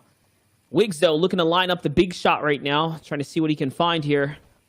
He's going to have this player kind of open out, and it's a moment of opportunity there. Oh my gosh, 2 shots are going to land, take the shield off. The 3 are going to hit the body now, and Elige falls in a second game back-to-back as we get that perspective here of him falling, unfortunately for him. But it's all right. Wiggs is going to be able to quickly snatch up the loot. I mean, Clay, he's back to max now. Extra medium bullets to go with it as well. He's looking pretty good. And he did exactly what he needed to. Find an impact frag on rotation. There's your mats. Went from about 70 mats there to 140. In a really good spot to continue on his game as we move over here to Neon. We saw dominate that game, number 1. 68 points. Still good. He's still in that top echelon of players in the top 10. But the question is, can he maintain it moving forward? Can he keep that mentality up? He is second right now at the moment. You see, loadout looks great. No one is really near him to cause damage to him right away, but you do have to be concerned about that monster. With his 2 mini shields in his inventory, if he takes any sort of damage that's below that shield, it's going to look bad for him. I mean, definitely is that prestigious minis that he's holding on to right now. He's going to have to play it real safe, real cautious. And I feel like that's what he's doing right now is he's trying to get deep into the zone, trying to get to safety right here early. It's clear as day right now, though. There's only a few people kind of in this area, only a couple in his path, and the first one that opens up and lets his guard down is going to get tagged up here. And this is the fight he wants to have in his favor. The fact that he can swing this momentum, since he doesn't have much, he can kind of come up with a lot right now. It's only going to take 1 shot. And he's going to find it here on Nico, who falls now. And Nico was doing so well coming into the competition, though, to see him kind of go down like so easily as what it seems here to Neon. Neon's just playing out of his mind right now on a different kind of level here. And lucky for him. I mean, Neon's going to have this other opponent, this third party, back off as more people join into the fight right now. And that's what he needed. He went from not having much to make it towards the end game to having a really good amount of shields in his inventory, having a lot of mats as well. Is in a good spot in the zone as well. So Neon doing everything perfectly right now in a game where RNG is such a big factor. He's making it work, as you see 7 Leo there just going down. That was, you can't get caught taking a mushroom out in the middle of the field there. You're just going to get eliminated. Yeah, it's the kind of ambush special sitting behind that natural field right there, just kind of hanging out. Probably played the bush for the better half of the game before sneaking up to that tree right there. And Leo didn't even have any shield, so it's kind of a freebie, unfortunately, standing out in the open to pop that shroom. You know how it goes here. Can Stacky find another one, though? As he sees someone is on the water bend right there, kind of running through, and no, he's not going to pay any mind, any focus or attention towards him. Instead, he's going to continue to get his roll on here. As I say that, I do see Roller, Avery, and others still in the game. Zate, who we know lands here in Sweaty Sands, has all the real estate to himself. The zone favoring him right now. I think he's in a little bit of a battle. He gets... No, it's Walkman who's going to get hunted down here by Wolves, but nonetheless, it's still going to be a crucial elimination here as he clears out the main building and gets more control of what's left of this major POI here. Just Wood left now to kind of max out the inventory, and he'll be chilling. He will be indeed. We do see a Nut there, Furious as well. Zate is the main point there in that garage area where he is in the low ground. Can he come back? Can he start to mount the run? As we speak of people that need to mount a run here today, is going to be Booga, only on 1 point today. His loadout looks very, very bleak. Luckily, he's got the 8 minis, but this is not looking good here for him. If he's going to get, things going, he's going to need to find an impact frag as he's getting tagged up by multiple different people there. Snipes are coming in. He's getting focused by everybody right now. He doesn't have a lot in his inventory to fight back either. The limited ammunition right now is really going to be a kind of a crutch in the situation here. Sitting in wood, though, also means that he can be a target. Just 1 point so far in the competition makes you wonder what's not kind of going in his favor right now. The World Cup champion right here is struggling so far in the solos competition, but he is still very much in the running as he's going to find a big shot right here. What's he going to do with this momentum? As he's kind of saw there was a 70, a shield crack as well, so this is something that he can wrap out. But the focus is coming in towards him, not the opponent. That's just one of those kind of ways it goes, and yes, he's going to be able to go all the way through, pushes through, catches AV right here. Crucial point. Little dance for it right now. He's getting back into the focus right now, trying to jump back into the swing of things. Take a look at your players rotating, though, Clay. There's a lot of big names right here on this back half right now. Bugha, obviously being the biggest of the bunch, but Roller, an exciting player. Acorn, another exciting player that we know has been performing so well. They're all in the storm right now. And speaking of players that have performed so well, Durant went down to zone there. So not able to make it work and not able to make either the damage come off the Storm Surge or just getting caught out. As we talk about people that's right on the edge, the Roller eliminated there. As you see, Johi eliminated as well. A lot of people suddenly getting collapsed on. So big name there. Durant going down, I think, is the biggest name we saw go down. Yeah, and I mean, just to talk about the action that was unfolding on the line, Roller falling, and Bugha looked like he might have jumped right into the fray there, so pay close attention to that Elim feed as things are kind of happening here. They're all going to have to rotate north. Anyone who's on that southern part is really in for a bad treat, to say, because everyone is going to have to cut up here. Now, remember, there's a big piece of land that's not kind of occupied right now. It's only the northern tip because everyone's sitting on the back half, being that there's so much water there. So this is going to play out some weird dynamics. But here's Tilt. Tilt's going to find a little Elim right now as well. He's doing all right. 25 points, very much still in the game right now. One big 50-point Elim, or excuse me, 50-point game of Victory Royale can swing him right back up the food chain here.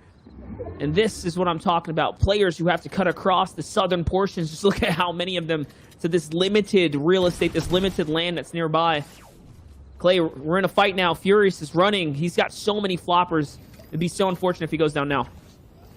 I think it was just a little pass-by shot and go kind of action. Furious did have to pop the minis because of it. But that player want to get those tags. This is a pretty heavy lobby. 66 players. If it doesn't get down to 50 before that half and half out, we will see Storm Surge come up and start to affect these players. And for Furious, I don't think it's going to be that big of an issue because he does already have those 2 eliminations in this game. With a very nice rotation in the zone, he is going to manage to squeak his way in.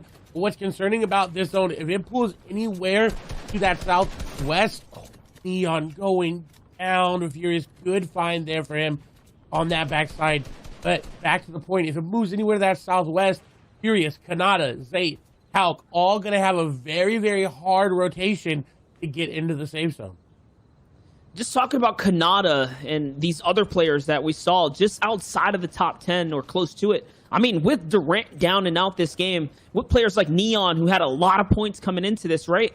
They're out. That gives the other chances of the leaderboard, the other players just on the top 10, in the top 5, within kind of striking distance to overthrow first.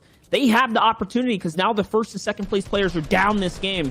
So the leaderboards, the standings are going to shake up game after game. This is what matters. This is why you have to stay consistent and play through. Anything can happen with the slip of a moment. As Bugha finds his second Elim now, all of a sudden really getting into his focus mode right now as he's kind of all into the game, all focused onto the game. He's already turning up, playing better now that he's able to kind of focus up here.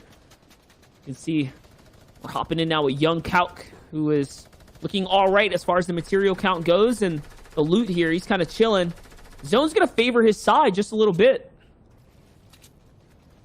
It is, but the question is, are people going to get aggressive towards him with all these edits that he's making? He's going to find someone out. Nice 40 tag there, but it takes a lot of damage. Someone in his card, he forgot to re-edit it, and Kanata going to take down Calculator, who was just trying to be a little bit too greedy there with his builds. And this is what I'm talking about. Remember, when we tuned in with Neon, he had just shy of 70 points, maybe a little more this late into the game. Kanata already ramping up, closing into that 50-point threshold. That is a player who is very much in striking distance to start overthrowing the consistency, right? He's already broken that top 10 mold once this tournament here. Unknown in this game, approaching the mid-game as well, seeing him pick up Severe there. That's another big name who was just kind of going crazy in the previous runs, a little too aggressive in the early game.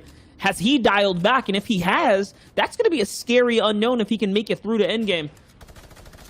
Bugha, though, sitting above the damage threshold, just active enough with his 2 eliminations to keep him unfazed right now by this Storm Surge here. Is going to find a big shot. He's going to jump in the box. That's right. It's looking like we're looking at an angry Bugha here. Looking for a better angle, too. Kind of sweeping around now. And yes, he's going to find it here. It's Feist who falls. As Bugha finds his 3rd Elim now. Ramping up big time here in the game. And that was so good from Buga to open that up just to let that player come in. It could have been really bad, but he knew he had him low HP, so he was not worried. The confidence did not waver there. As you do see Zayt and Clicks right on top of each other. Graska and Class underneath. Buga here looking really good there for him, making it to this end game. We'll see. This is where he thrives. We all know it. We've seen it time and time and again. Everybody knows he can pop off late game. And another player that can pop off late game, Unknown. Issue for him, 7 builds here. If it pulls anywhere to this north, Unknown is going to have to hop into someone's box. I mean, we know he can. We know he will. But, I mean, he has a launch pad. He still has a couple plays. He could definitely pull the epic wear, wavy Jacob style special land in the box right after the pad. He's got a couple options still. But 7 builds, yes, is definitely very scary. Being that he has the pressure on his side, he does have the opportunity here, Clay. He can totally take a fight right now and see if he can come up big here, score something massive. And this is what I meant by the zone being so prestigious. There's not a lot of land here to kind of play off of. It's kind of split across this this kind of waterway here, so this is going to be a very scary endgame. But Unknown's jumping in the box. I mean, I see him already pushing towards Mikey's territory here, waiting to see if he's going to come out. Unknown's looking for something big right now. We're sitting with him. It's 3 seconds until the zone moves. Take a look, guys. That bottom right there, that's your clock. That's the ticking kind of time bomb right there. That's the pressure coming in.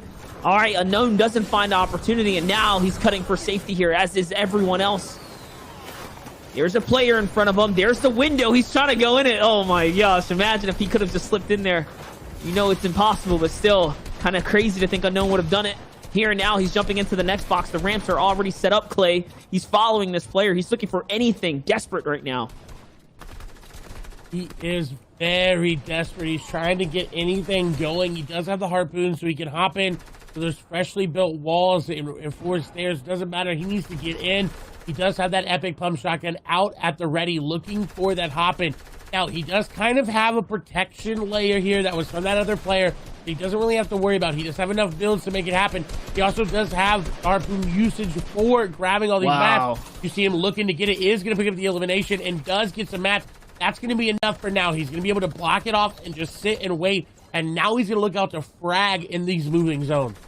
Yeah, and it was just enough. It's enough for him to kind of park here, sit down, and stay comfortable, and at least be able to block some of his angles. That harpoon is going to be so crucial for him to bouncing back into this game, especially since the zone is now favoring this side of the map. Here's a look at Booga, Stretch, sitting side by side one another right here. What a interesting dynamic of players, ex-teammates, right? All so close to one another, 2 in which are in very much different situations. Booga, who's trying to claw his way up the leaderboard. Stretch, who's kind of close to the top 10 for striking distance. Both of which right now, though, are in very different circumstances this game alone. Booga doesn't have any sort of mobility. He has to get to this launch pad ASAP. Stretch does as well. And no, he's just going to go. He's going to go with the ground rotate, recycle some enemy builds right now. Taking his time, though, the master rotations right here. And he's going to get shot from behind. Could be Stretch, who's possibly sitting on the back half of the zone for all we know here. The feed is just lighting up right now, Clay. I see Code Genesis going down. Stretch finally goes down to Class. Unknown goes down as well. These are Titans, big names, legends here in the NA East region, all falling right now.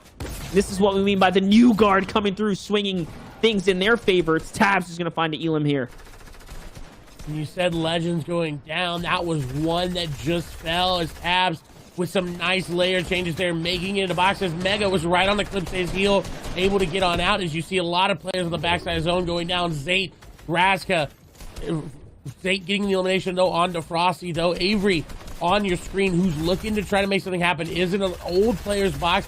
Does have the harpoon, which he's trying to get aggressive with. Turns away for the brief moment, and that's going to be what he needs to kind of dissuade this player from thinking he's going in. But shots coming through. All of a sudden, he's down to 3 HP. Needs to hop into a box. Shots coming through with the harpoon, but not going to be able to get him in when he needs to. Another shotgun shot going to connect, but he doesn't have the HP to really mess around with the shots. And finally is going to cast Jack out.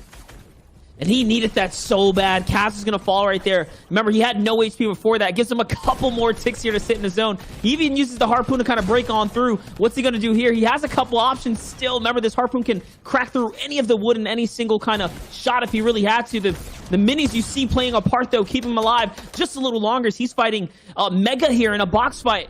Fired is coming out the zone. Bank is also coming out the zone. Everyone just all kind of boxed up, trying to see if they can get to safety, and finally it's going to pull over the land. I see the grappler there now. Avery's going to find another one with a quick flick as Fire falls here, and suddenly Avery is back in the competition. I mean, he's finding his footing here. Big upgrades as well, Clay. It's top 3.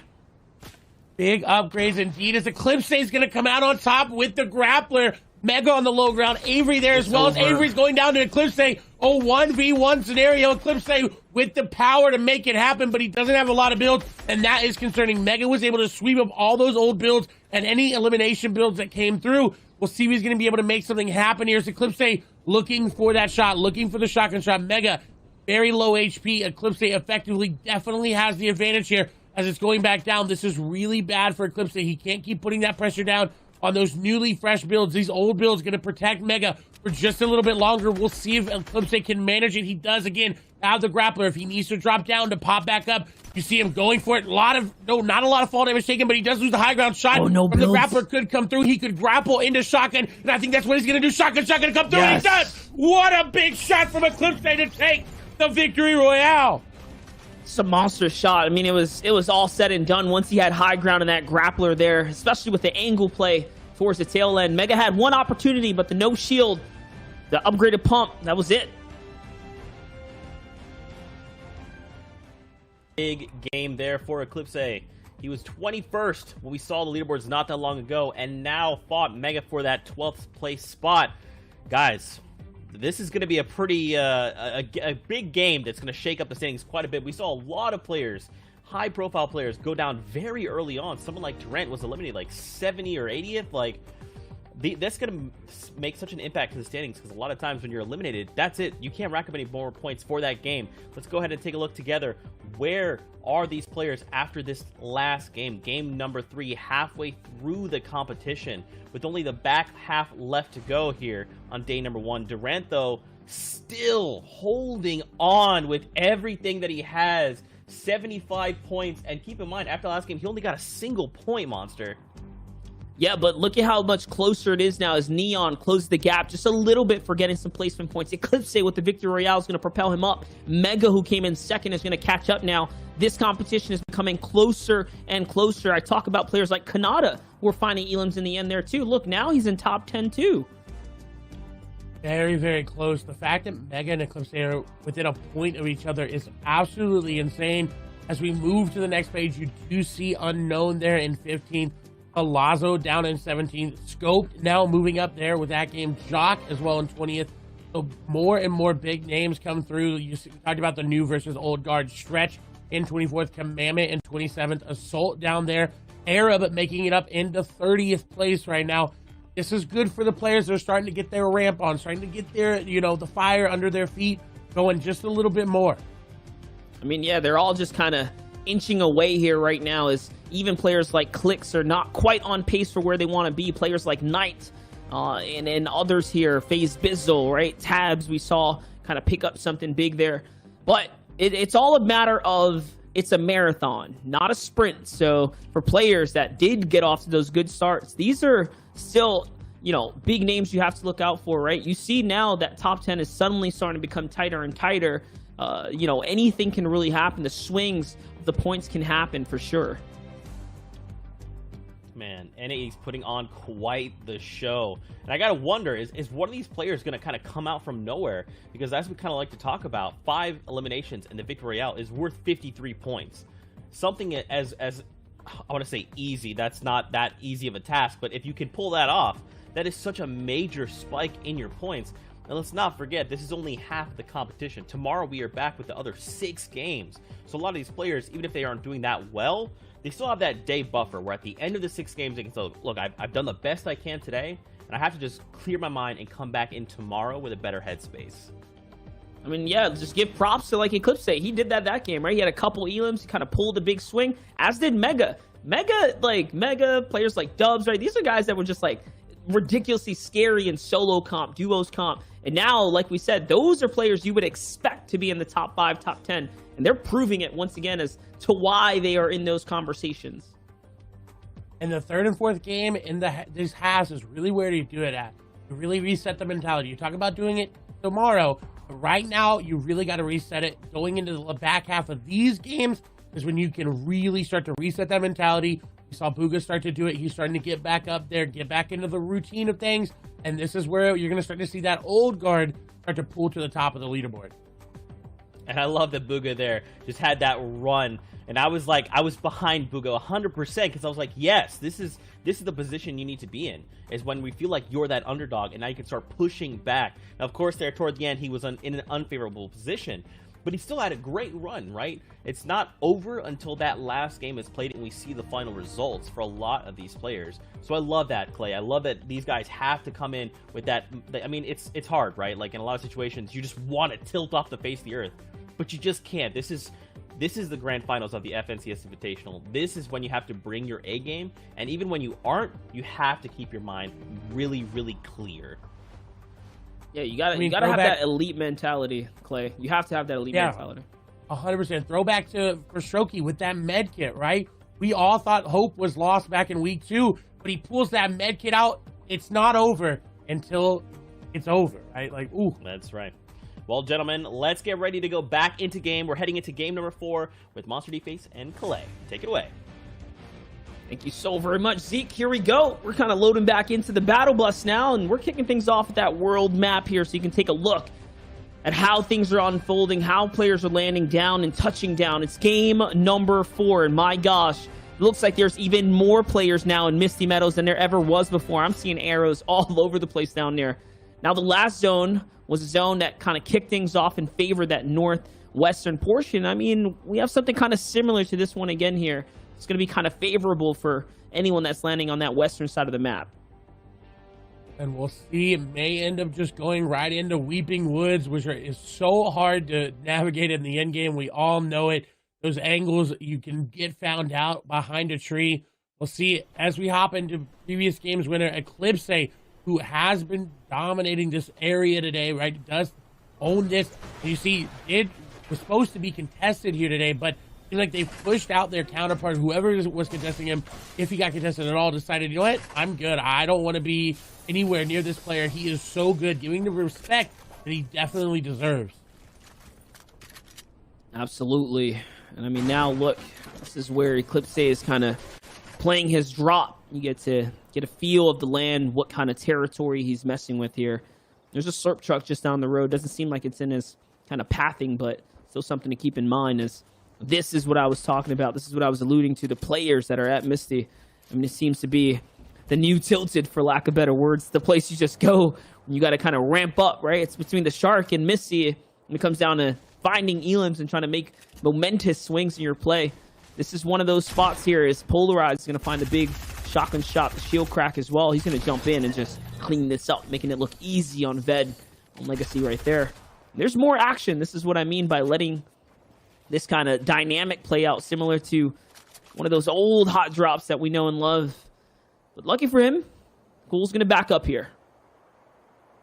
That is good. As we swap over to the agency, of course, we have FaZe Sway down near the vault area. We got fired up there. Sway does have the drum gun. He does have a henchman currently chasing him a little bit. So we'll have to deal with that just a little bit. Decides actually going away, getting out of there. Fired up on the high ground, though.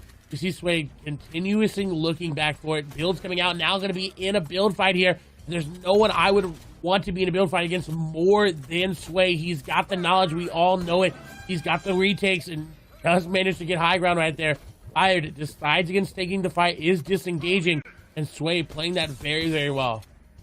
Sway, quite literally the innovator when it comes down to this kind of style of play. And I mean, just the fact to see him this far in the competition against the best, someone who, you know, quite honestly lacks the competitive knowledge on the side of things, is still so admirable to see him jump onto players, drop players, and prove that, you know what, if you can just do the PvP side of things, it can get you pretty far in this game. And that's what he's doing right now in the competitive settings. Right now, though, things are going to kind of simmer down here for the agency as we swap over to the Grotto. We have ICV and Nut going toe-to-toe right now. Nut's been playing pretty well so far in the competition right now. He's at 31 points. Very much still in the conversation here for kind of breaking into things right now. ICV's on the run, though. And I hope that players like Scope decided to leave this location. I mean, he had a good run going for him when he was landing at the islands north, kind of to the west of Steamy Stacks. When he came here, I mean, his first game was a dud, as was the second, so we'll see where he's going now. But Nuts on the prowl right now. He's really hunting this fight down, going all the way. He wants that Bolt key card. He probably wants the Brutus minigun as well. Good low ground shots here, Clay. Good shots indeed, and that's the shots you need to hit if you've got that uncommon tactical shotgun. You have to get every pellet to hit.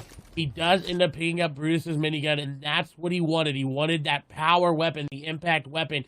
Everyone knows you got it when you're shooting it continuously, so he wanted that. And speaking of people that want something, Fury is wanting this elimination, continuously going in, trying to get any piece control that he can. Boxes being broken. He's taking walls. Nice of him to realize, hey, this player's going to go up, so I'm going to go up as well. Shot's going to come through. He did not waver. He takes the shot, and the 50-50 pays off. He gets the elimination. We're talking about players that are here to make a name for themselves, coming through the open track. It's Furious.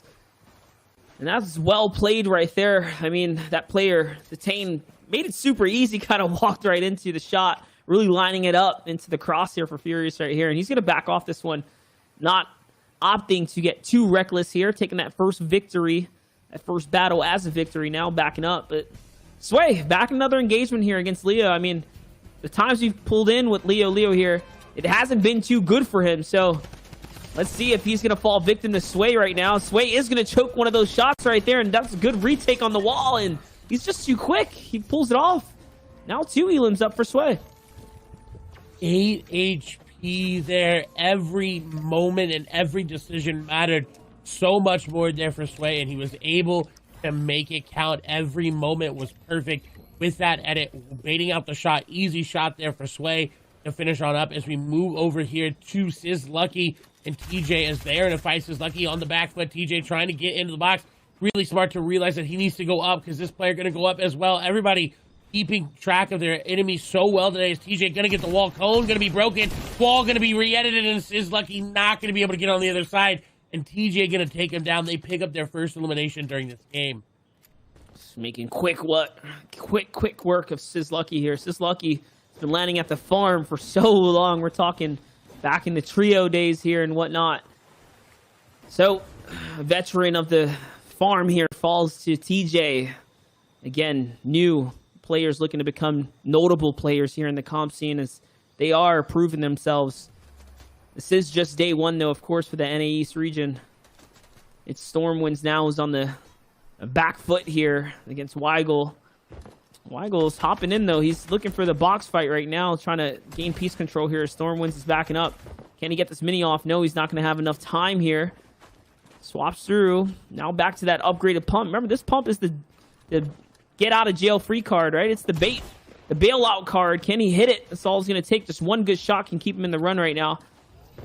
Still not enough time to pop this mini. The pressure's coming in from all the angles right now, but the Catacomb is just wide enough in these builds. He owns most of it, so he is A-okay here. He's going to get 2 minis off, and now comes the 50-50, just enough for him to go out and be comfortable to take that fight. And I mean, those 2 minis were the difference factor there, right? The 50 siphon, he had 48 HP coming in. Otherwise, he would have lost that battle. And that is very, very close. Too close for comfort there. Definitely look to see him maybe make more edits in his favor that time instead of popping the minis at that time. Again, it did pay off for him, but one issue like that could stem from another one. Genesis is just going to play a little bit of surprise trick. We love seeing these plays, the Bush surprise coming through all the way from Season 1, way back in the day. And Genesis takes down Nexi just like that. And there you have it. Genesis on top right now. One of those names that was kind of kicking things off hot coming out of Game 1. Now kind of simmering down in the mid-game, but maybe this is his time to kind of swing things back around. Here's a fight that we've seen kind of unfold a few times, or names that we've seen next to each other over and over. It's Avery and Unknown. Such an interesting battle. We're talking ex-teammates and friends, right? All kind of playing these areas so close to one another, but it's no love lost in these solo divisions where it's every man for themselves. And do you really want to go against Unknown in the box fight? That's the question right now, as this early game prowess seems to be his shining kind of moment right now. He is going to derp the staircase right there. That's going to give Avery, just another moment to kind of crank out, build out just a little bit here. It doesn't matter. He's going to the sky here. Good cone as well through the edit right there. Clean with it, Unknown here. Still has 500 ammunition and builds, and yes, there it is. It was the builds that I was pointing to right there, and the ammo now comes from it. Unknown comes out on top. First victory, or first elim in this kind of battle right now in this game. Very, very good play from Unknown. He knew how to find the angles. He always knows what angles to take and what routes to take in these fights, and that is why he's so good at that early to mid-game prowess. Even in late game, you'll see it come out. Moving over here to Sweaty Sands, we do see Arab getting beamed there by Zayt, as Zayt taking the opportunity to sneak attack him there. The continued pressure, Arab trying to get out. Wall going to be taken, boxed up there on Arab. Cone going to go down, and Zayt just going to take him down. And unfortunately for Arab, you know, he's got big brain in his name, but unfortunately going down a little bit too soon. Definitely struggling a bit right now, trying to get his footing here. Really looking to kind of ramp things up. We know he tends to shine if he can make it towards those end games where his rotation and thought process can come into play. Zayt, though, doing things that are also uncharacteristic of Zayt. Those mid-game fights, choking players out right now. These are things that you don't really see very often from the passive rotational genius like Zayt. Tends to play for those mid-games. And I mean, this is what I mean. Look at the acts of champions, right? Unknown Army. He already took out Avery, another champ there, but it's all good now. Unknown kind of crossing through. Even right there, doesn't trust anything. Even checking those old builds to see if someone was sitting in the swamp. He caught that elim earlier today. Someone who forgot to build and protect themselves. So you never quite know who's going to be lurking in these swamps areas. These are good places to retreat towards for any single player. But Unknown, he's sitting in the middle of the pack right now. He's doing pretty decent. I mean, and it's all off of the elims, right? It's not really placement. We haven't seen him tear up the end game. If he can make it to end game, he's scary. So scary to go against. Very scary indeed. And just the presence of him in a fight, people make mistakes. They realize, oh no, this is Unknown. I know where he's going to rotate from. And that alone is worrisome here for some of these players, especially with how he's ramping up, with how he's really putting his foot on the gas here. Polarized, really going to need to be careful here because Unknown looks like he wants to go in. And as you see the ramp over the top, that's an indicator that he's probably going aggressive right there on the Polarized. Really taking a peek over here. We see Shaz does have a good view of where Unknown is and where's the other lobby. I believe he does have Meowsicle's rifle there in his inventory. Looking good, but at 9 points in game number 4, really going to have to start to find some eliminations and make it to these end games where he's going to get a lot of placement points. Right, it's just kind of crazy to think that someone like Unknown is his best placement today only has been 31st place so far. So this goes to show you that these fights he's taken, I mean, you can see the silhouettes of the players right there. He's aggressive, right? And it's kind of backfiring, but we'll see how things do continue to roll out. Furious, Tabs, Timber. I see Stretch in the background, Booga in the background, Legendian, Gush, Vexy. So many players here. SF Roller as well. We're in that kind of mid-game lull as everyone's kind of just vibing out right now, trying to gain the information from the next zone. Meows's rifle, though, downrange, so powerful. 31 with a high damage fall off right there. I mean, that's kind of scary. And the 65 headshot there on Class. It's just, that's why people pick it up. That's why it's, you know, worth running the heavy AR variant of the AR class. You can see how good it can be. It can shine in those long range kind of situations. That's going to be a free elim for him. We'll see as we swap over what that means for the whole lobby to see how Nut ends up rotating as well. As again, talked about where this one's going to go. It is going to be a Weeping Woods finish. This is going to be very hard for some of these players that, you know, rotate in from the northeast, the north. Here is Nut looking to get a sniper shot. Is going to get it. That's going to be Frat going down. And you can't stand still out in the open like that because you leave yourself so vulnerable to getting sniped. And yeah, we tuned in with Nut at the grotto. I mean, he was hunting down for elims back then, and this is going to be a freebie for him now with the heavy sniper down range. Opting to use as much material as necessary to get over here to the loot pile. He wants to continue to feed that Brutus minigun with as much light ammunition into his count as he can. Also put some just a little closer now to the safe zone here. Kind of went laterally here. That player, though, if you look at the map, is still very much on his track. Okay, it's Spark G who's sitting in his old builds, trying to see if he can get some cheeky shots here. Maybe even possibly pick up some leftover loot if he's desperate for some. Little does he know, Spark, if he sits around here, not so kitted right here. He can put that pressure on and really hold him out for as long as he pleases. Another heavy sniper, though. It's Sway who stands out in the open, and a careless error is going to take him out this run now as well. Game 4 is kind of shaping out to be all kinds of upsets right here. Saw Avery fall. Now we get to see Sway fall here. And Sway was doing well this game. I mean, he was picking up big points off of the agency. And Nut has a very interesting decision here. You go with the drum gun or you go with the minigun. Both of them mythic weapons. He's got so much arsenal to work with here. You see him building out there to use that arsenal just a little bit more as we take a nice pan shot here. We see Kanata, we see Legend, we see Jaybird here.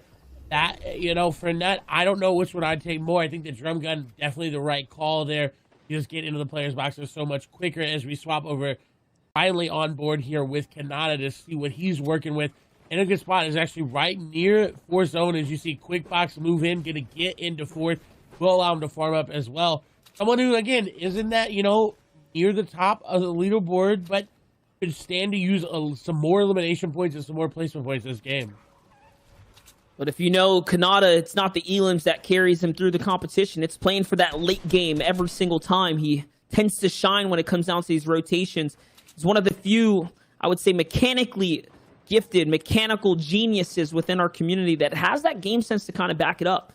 But he doesn't flex, or he doesn't lean on his prowess in fights. It's more so his slow, methodical play. If you really want to learn how to rotate and play for endgame, take a look at any one of Kanata's hot streaks, which he's been on some today. I think he's already cracked top 10 or near at least 2 out of the 4 games.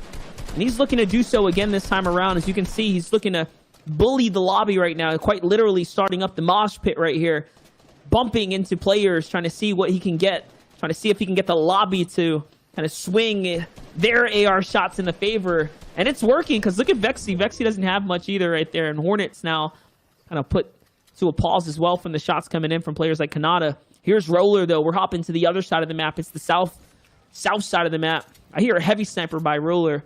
I hear a player in his box as well, and Roller does too, as he's going to jump in now, Clay. He's hunting. The shot's going to squeak through, and Furious falls down. Week 1, or opens players going against one another here through that open track. Kind of going toe-to-toe. Brethren in arms right there. Roller's going to take the L. He's having fun right now. He's cooking up. Yeah, the L delivered. Roller, you know, I hate to make the joke, but getting on a roll there, going into this mid-end game scenario. We'll see if he keeps it up, if he's able to make that momentum go in, as we see Unknown going to get another elimination there on to Frosty. We're back on board here with Kanata. There is somebody nearby, which is why I think Kanata could push towards it. Again, you talked about his mechanics. You know Kanata's not one to go for those aggressive plays, but when there's someone on top of him, he's going to have to. As you see the wall, actually going to be taking shots, going to be taken as well. He's going to get Spark G there. A very, very smart elimination, and I think that's why Kanata chose to take it. That's what I mean. He lets them come to him, and he kind of got on guard as the Storm Surge was saying, hey, you're only 90 above. You're very much in danger here, potentially. And for that reason, he started getting, you know, kind of interested in who was nearby. Where can he find his tags, trying to prepare for that situation. Even now, look, he's inching his way forwards with all the additional mass. This is what I mean by knowing how to rotate, knowing how to play these games out. He's playing to his favor right now, getting to old enemy builds, trying to see what he can recycle, and using those old builds from what he earned to get ahead of the comp. And now look, this is where his breakaway rotate is going to happen here. He's not going to stay behind and wait for the launch pad of sorts and whatnot. Instead, he's going to move through these enemy builds. And I've seen this from Kanata all the time. How does he find these moments to get these free rotates? It's all his game sense he puts into play right here. So don't count him out as being a sleeper player who can continue to inch his way up, especially when he's in his game here. Someone else is finally playing his game now. It's Zate, who's on a focus mode, playing for that end game once again. We saw him take some early game fights, like I said before, which is not, you know, a Zate thing to do, but this is where you tend to find him, right? High ground, half in, half out. Now, all of a sudden, this is looking like a game that Zate, we know, can run away with. And before this game, he was in 62nd place. That is not somewhere, if you think of the name NRG's Zate, that's not where you expect him to be. You expect him to be in that top 10, at least in the top 15. But not having the best of games kind of put it, and you know, dancing out. We've seen that before Zate. From Zate. This is Right Zate there. taking the L on top of the cone. You see him being edited down. Doesn't even care. You see him just vibing out. And this may be what he needs to start getting back into this Invitational. Looking like deja vu. The last time we saw that play, he nearly took a heavy snipe to the head for it, but it's all good. This time he's going to get edited down and lose his height. Again, being punished for the play. Crims, though, is the one that was right underneath the box now, sitting pretty on top of his territory.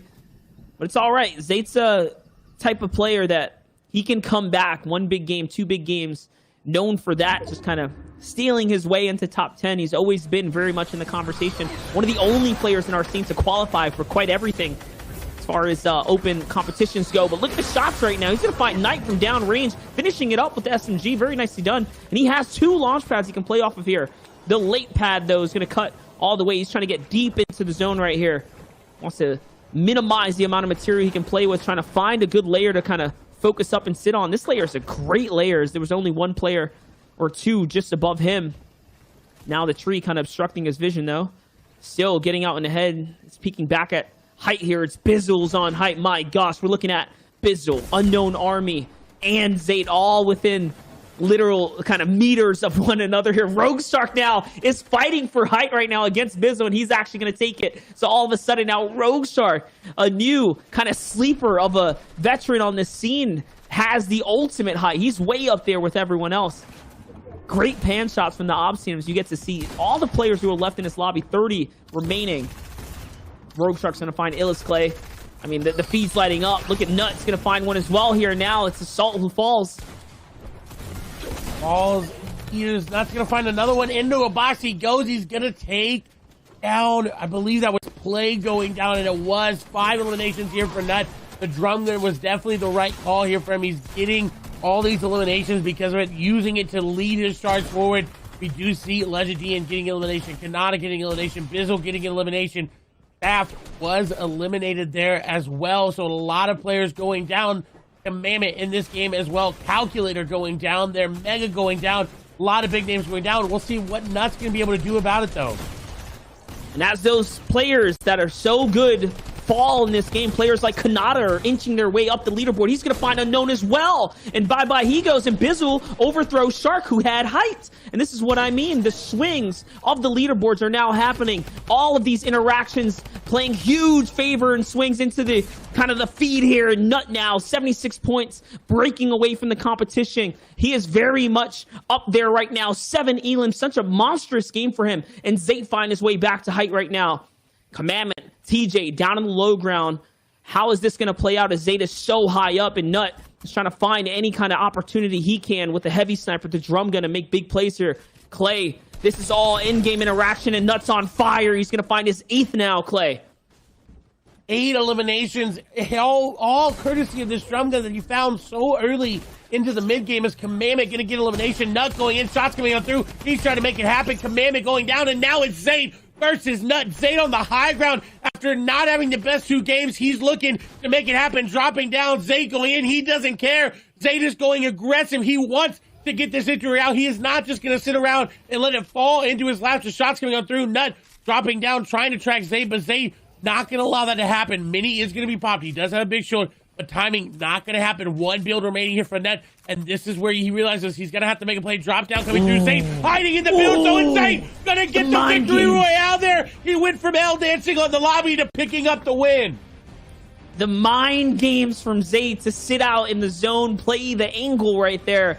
And Nut, he knew it too, right? After not seeing him right below him, he tried to go for the kind of cheeky sight vision. It wasn't enough. Zate was waiting, aiming that shotgun. He hit the mark. I don't even, you know, when you have those moments where you're just taking the L out of the entire lobby and you just walk away unscathed, I feel like it's classic Zate, you know? What else can you do?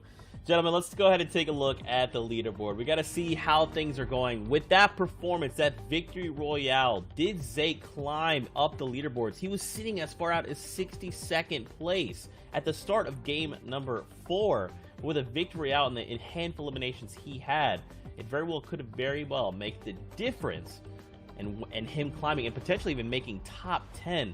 What do you guys think? I mean, I don't even know. Let's just take a look at the standings. I'm still just so thrown by the fact that he's sitting there taking an L. With that, though, Nut pulls ahead, by the way. 93 points. Durant there only picking up 2 out of that last game. Neon still holding up there. Eclipse, Kanata, now Mega even jumping up. Durant and Neon have hit the brakes. They are stuck at the red light. They're in traffic because they haven't moved at all. They're just there, idle.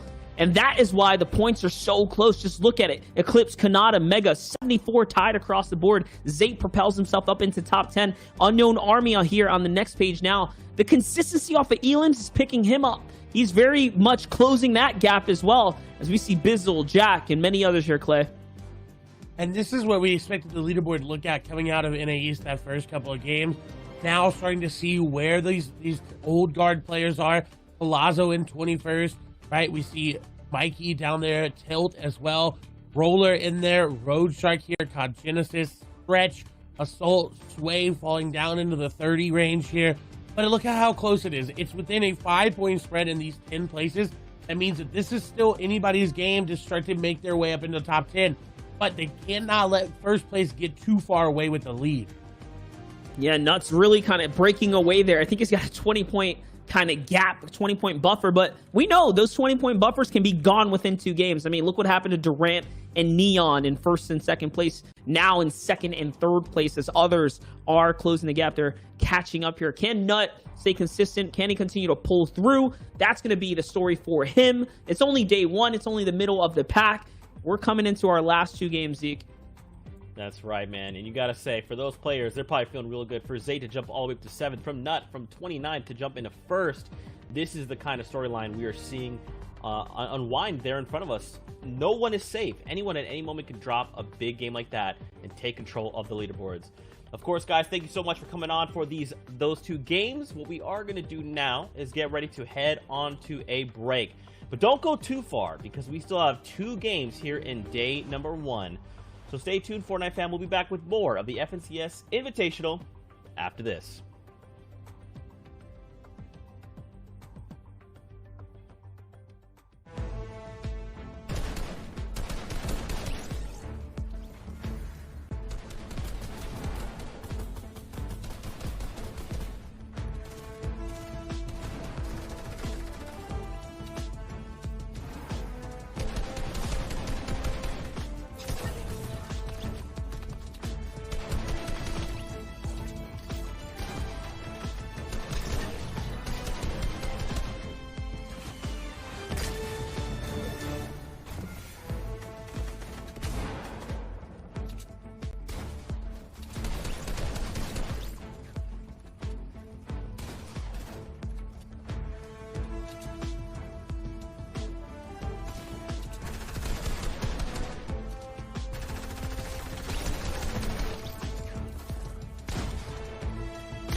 What's going on, Fortnite fam? Welcome back to more coverage of the FNCS Invitational. I'm your host, Zeke, and joining us for the last two games, we got Shy Wager and we got Aussie Antics back on the mic.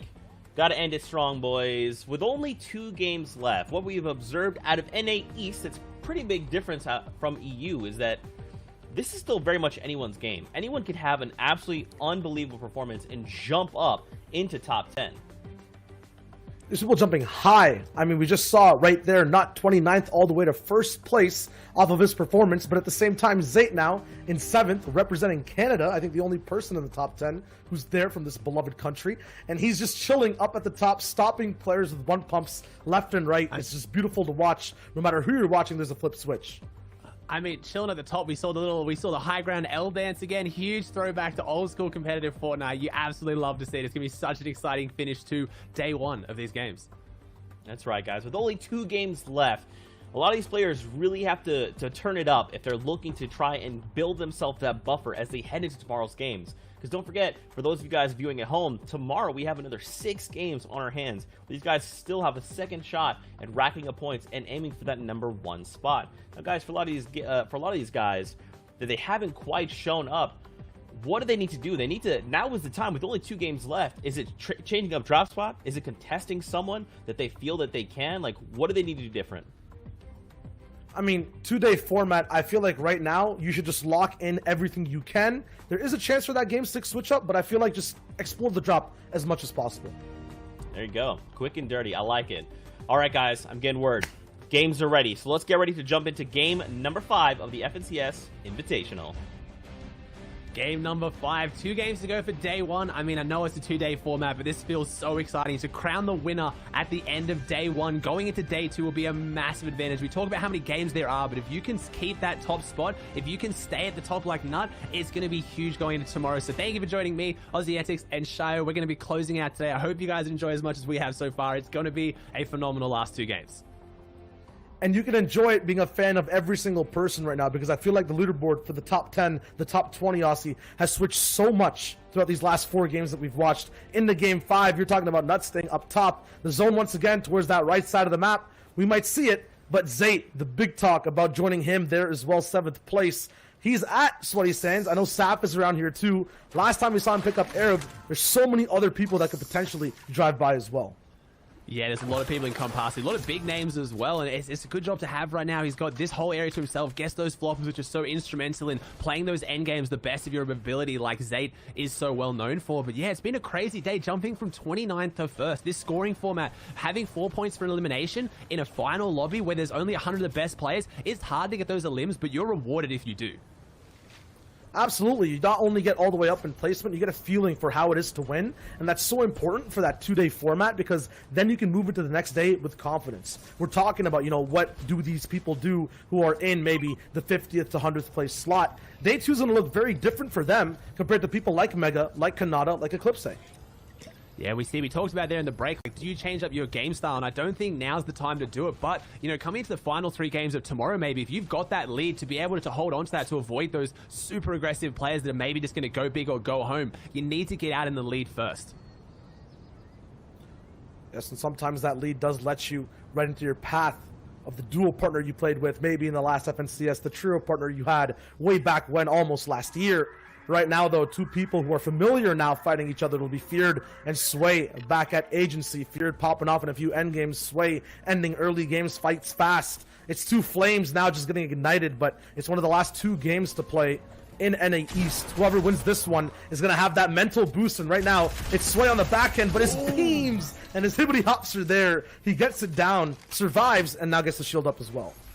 Yeah, you talk about flames being ignited. I mean, Sway, when you watch him play, it's like gas on a fire. He goes explosive. So we'll have to see if he can do that now. Hopefully get his hands on that drum gun. It's the weapon to do it if he wants to get himself back in this tournament. He's been pretty a good early game. It's those just little mid-game mistakes. Last game, we saw him get heavy snipe without just putting up a wall while medding. Just those little mistakes that you just can't be making in these finals. But Sway, never one to count out. We talk about big flames. He's going to burn bright to close this one out, I imagine.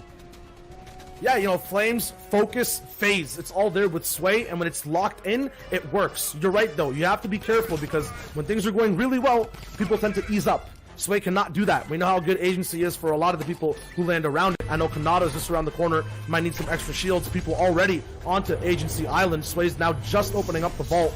Time is not free for him whatsoever, and he's not, you know, just scot-free in terms of moving away from the Agency on the map. He has a lot more hurdles to climb. He needs to get this loot and get out fast.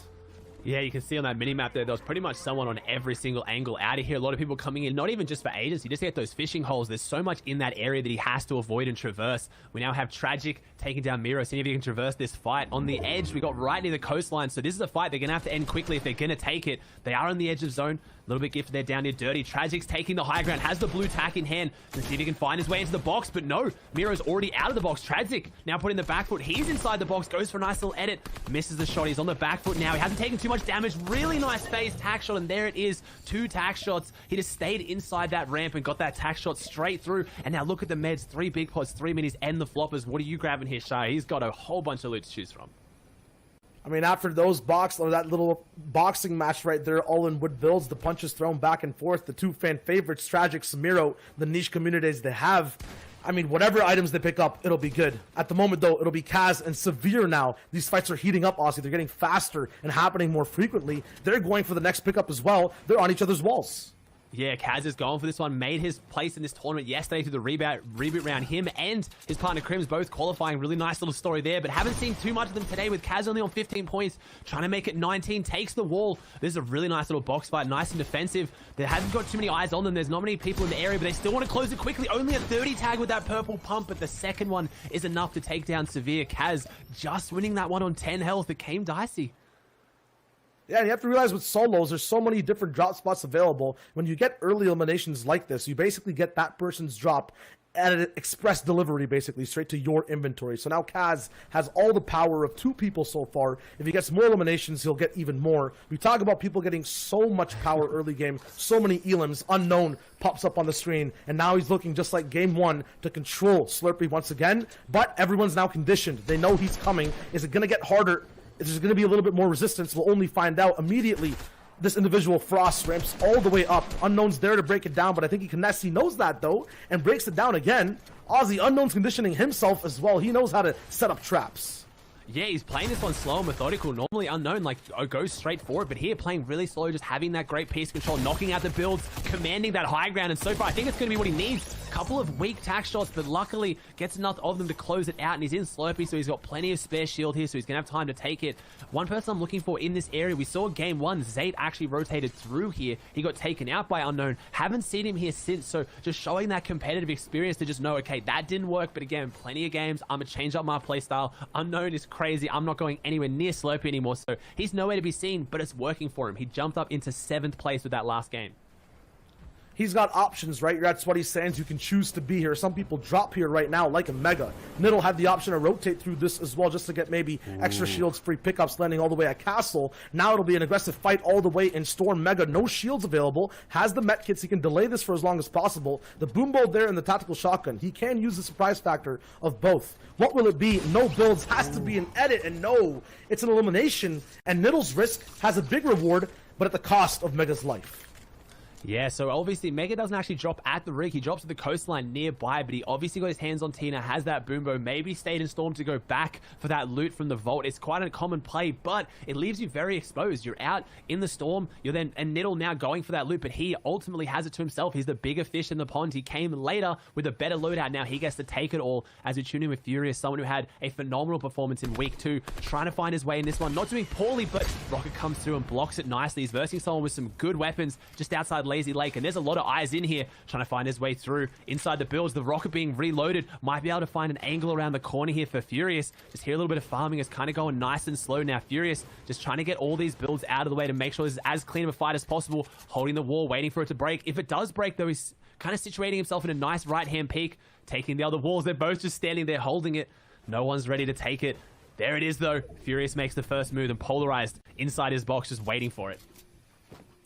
and he moves slightly up, but you can see how tense these fights are getting closer and closer. Usually Polarized and Furious, they meet each other on rotation. Now they're house to house on drops, and immediately Polarized throws an RPG, but then Furious is in his box with an SMG, and he's the one to come out on top. We know what happens when it's Furious in a box, up close and personal. Have rockets, you have grapplers, he's just there and he'll win every time. He just went straight through that with the cone. It wasn't even a hard mat cone, so you could see through it with the wood, but Furious just did it so quickly, there was no reacting to it. Now he's following up behind Weigel, maybe got his next target in sight, or just trying to prioritize that rotate, had his early aggression. I don't know if Gull knows he's there. Furious might get a nice little beam on this. No. Oh, he's looking for it. He's got the epic AR in hand. He has the weapon to do it if he wants to. They are in zone, so starting a fight here might not be the worst idea, but he needs to hit his shots if he's going to lead this one out. Few eyes on them, but no, looks like Furious is happy with his one elimination. He's got the launch pad. He's set up for his end game. 11 rockets. Maybe goes a little bit more passive. I feel like round 2 is where you would have maybe seen this fight come out for Furious, but changing up his playstyle for the finals, and probably rightfully so. And for Nerves and for his benefit on rotation, he's pretty free flow right now with Weigel. You'll see people like Bizzle, Kalk already stuck now at the bridge on rotation, having to make a base. These guys are moving freely, using the river, the different eye lines of elevation just to get past the map. There's people stuck at Lazy Lake behind them where they were fighting previously, and now they're going to just have a complete pit stop of their game. Meanwhile, Furious gets to have all this information, all this basically free space, and he's going to move into whatever box he deems fit to have that big SMG throwdown again. It might be Hornet, could be Elige. He's still moving for free here, Ozzy, and no one is even touching him. Yeah, and we're pushing back over towards that retail row area where we tuned into Illest, who commanded that high ground in game 2, but it was a very difficult zone to deal with. So maybe these players getting there early, realizing that game 2 was a bit of a nightmare. I need to set up there, get my position early. There's no point being in zone for this one. I need to be on that mountain in case it goes there again. Illest here on 50 points, had that phenomenal game 2, had a couple of shaky games now, but trying to find his way back into it. He's just outside that top 10 kind of range. We see our first Storm Surge indicator, 25 above. Don't think it's going to be too much of an issue, but nice little ramp at him. Misses the shot, misses the second shot too. Hits the second one now though. Needs to finish this, needs to close it out. AR in hand, beautiful builds coming out from the opponent. Trying to find it if you can. 20 health, but then the AR is what closes it out. Rote manages to go down there. Illest, bit shaky there, hit a couple of shots. It came down very, very close. Probably closer than it should have. I mean, too close for comfort, because you have to remember there's just only 2 more chances left.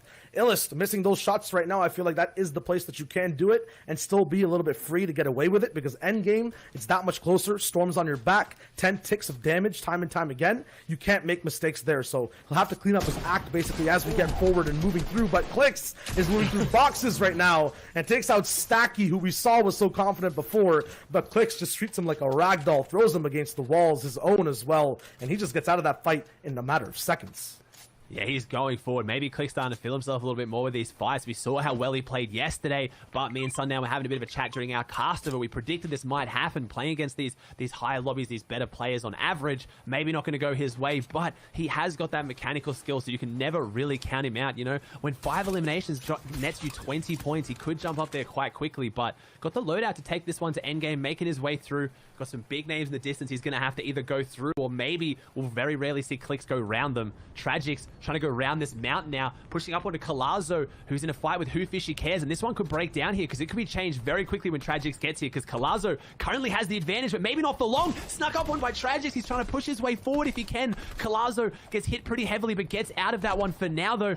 Man, the hunter becomes the huntee now. He's on the back foot, the prey. Needs to push around. Tragics trying to build up the mountain, but it's an awkward spot. He has taken this fight on the edge of zone. He's no longer in. Colazo just went from everything to nothing here. Can he still survive? But Tragics not letting up. He does take the wall, and Colazo up against it, goes down. Just, that's what Solos is. In a matter of seconds, you go from having all the control, and then you just lose it.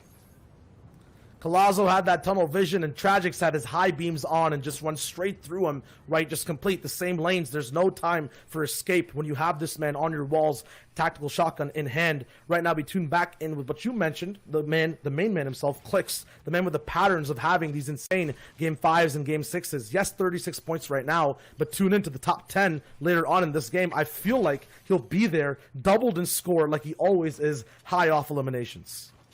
Yeah, definitely. If he gets his hands on some of those power weapons too, he's got his purple pump in hand. We saw how deadly he was yesterday with that mythic drum gun was what had his legendary run during the World Cup. So obviously only one of them left, but you never know what they can get their hands on here. He's trying to push his way through. He's made it ahead of those 4 or 5 other players in Lazy who are just sitting there. Gonna maybe make his rotate, but he takes down Unknown. That is 2 titans of this game. We talk about aggressive players. Clicks, bit of a dance on them. They've got a history together. They've versed each other so many times. And man, Clicks taking down Unknown. He will not be happy about that one.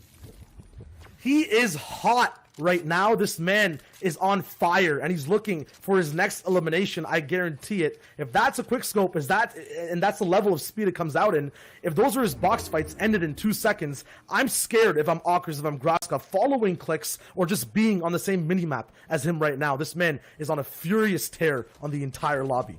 Speaking of furious, we're right back with him too. He's on a tear of his own too. Getting into boxes once again, the classical wave that we've seen so far in this competition. And he's not stopping. Metal Bills are not going to slow him down. He's actually going to get another angle to get right under Tabs G's box. And we've seen how monumental Tabs has been in these end games. If he's taken out, that might prove to be a little bit more room for other people to play all the way back into a pyramid. His last breath now taken away by Furious, and he's on a roll himself as well. 67 points now. He wasn't 14th with 58 before. Yeah, Furious going aggressive. It's incredible to watch how much control they have and how much knowledge they have. I didn't even know with spectator mode where that player went, but Furious just had eyes locked on him. Heat-seeking missile just went straight to the wall and just got in there, and he exploded straight away. Gets another elimination. We see Scopes, who obviously drops out of Grotto. This is a decent zone for him again. Had the time to kind of set up where he wants, kind of help himself out, get some nice shots on Deegan, but not sure. We got tuning in with Wiggs now on 24 points. One of those players who maybe needs to have that massive performance to jump himself up there. We've got a lot of people left here in this retail row. This is kind of that side of the map where not much is going on box to box. You'll see opportunities that Wiggs kind of gets playing for that edge zone beam. A lot of them down here as well. Kaz going down. He picked up another one beforehand as well, but his base was slightly off position. Never mind. He has an entire bridge, a spaceship basically just parked over here. He owns so much of this, maybe landing here earlier on, picking up an impact elimination, using those mats to build a base. But look at how many people are over here right now. So many is going to be tough to get out of this spot. And look where the zone is. It didn't go that far east over the mountains, but I mean, it went to where no one is, though. It dropped in towards that southwest portion where all these players set up in Retail Road, ready for worst case scenario. It didn't happen, but now they're on the back foot. They've got to make their way back over here. Young Calc, one of those players that needs to. Really nice spot under here under the bridge, but how's he going to make his next rotate? 0 eliminations on the board so far today, 27 points, but he's got a lot of people around him to make it through. And he's been blind this entire time. I believe when we tuned in with him, when Clicks was just walking over, or I believe Furious, freely rotating on the rivers, he was still under this bridge, a troll, right? In all senses. And just waiting for people to come by, maybe try to cheese him. Yeah, troll under the bridge. And okay, hey. Oh, not much to say about that one, the bridge. He's taken out, and we know we're going to hear about that one. Calc gets taken down by Assault, and look at the loadout on Assault. He is ready to close this one out. He's got that heavy sniper in hand too. Didn't even need to use it. Just beautifully placed shots with that legendary AR from behind. And now he's going to make his rotate, and it's that much easier now. I mean, we talk about rotating around and away from the people, or you can just be Assault and just go straight through them. Yeah, absolutely. And Assault kind of has the history of waiting for people to rotate first, knowing where they are. We usually see people set up traps with bases. He just sets up traps with his positions, uses people's rotations, and then beams them, easily picking up eliminations. We saw it with Calculator right there. Now we'll see Stretch in a very different position, already based up, edge zone. His decision-making is not about how to move, but who else is going to move first. He has people above him, below him, a lot of people he's trying to hold out in Storm right now, but when he turns around and makes the edit on the left wall, you'll see here, that's where the majority of players are. There's a big mountain in the way as well. This is not going to be an easy rotation for Stretch or anyone on this side of the lobby.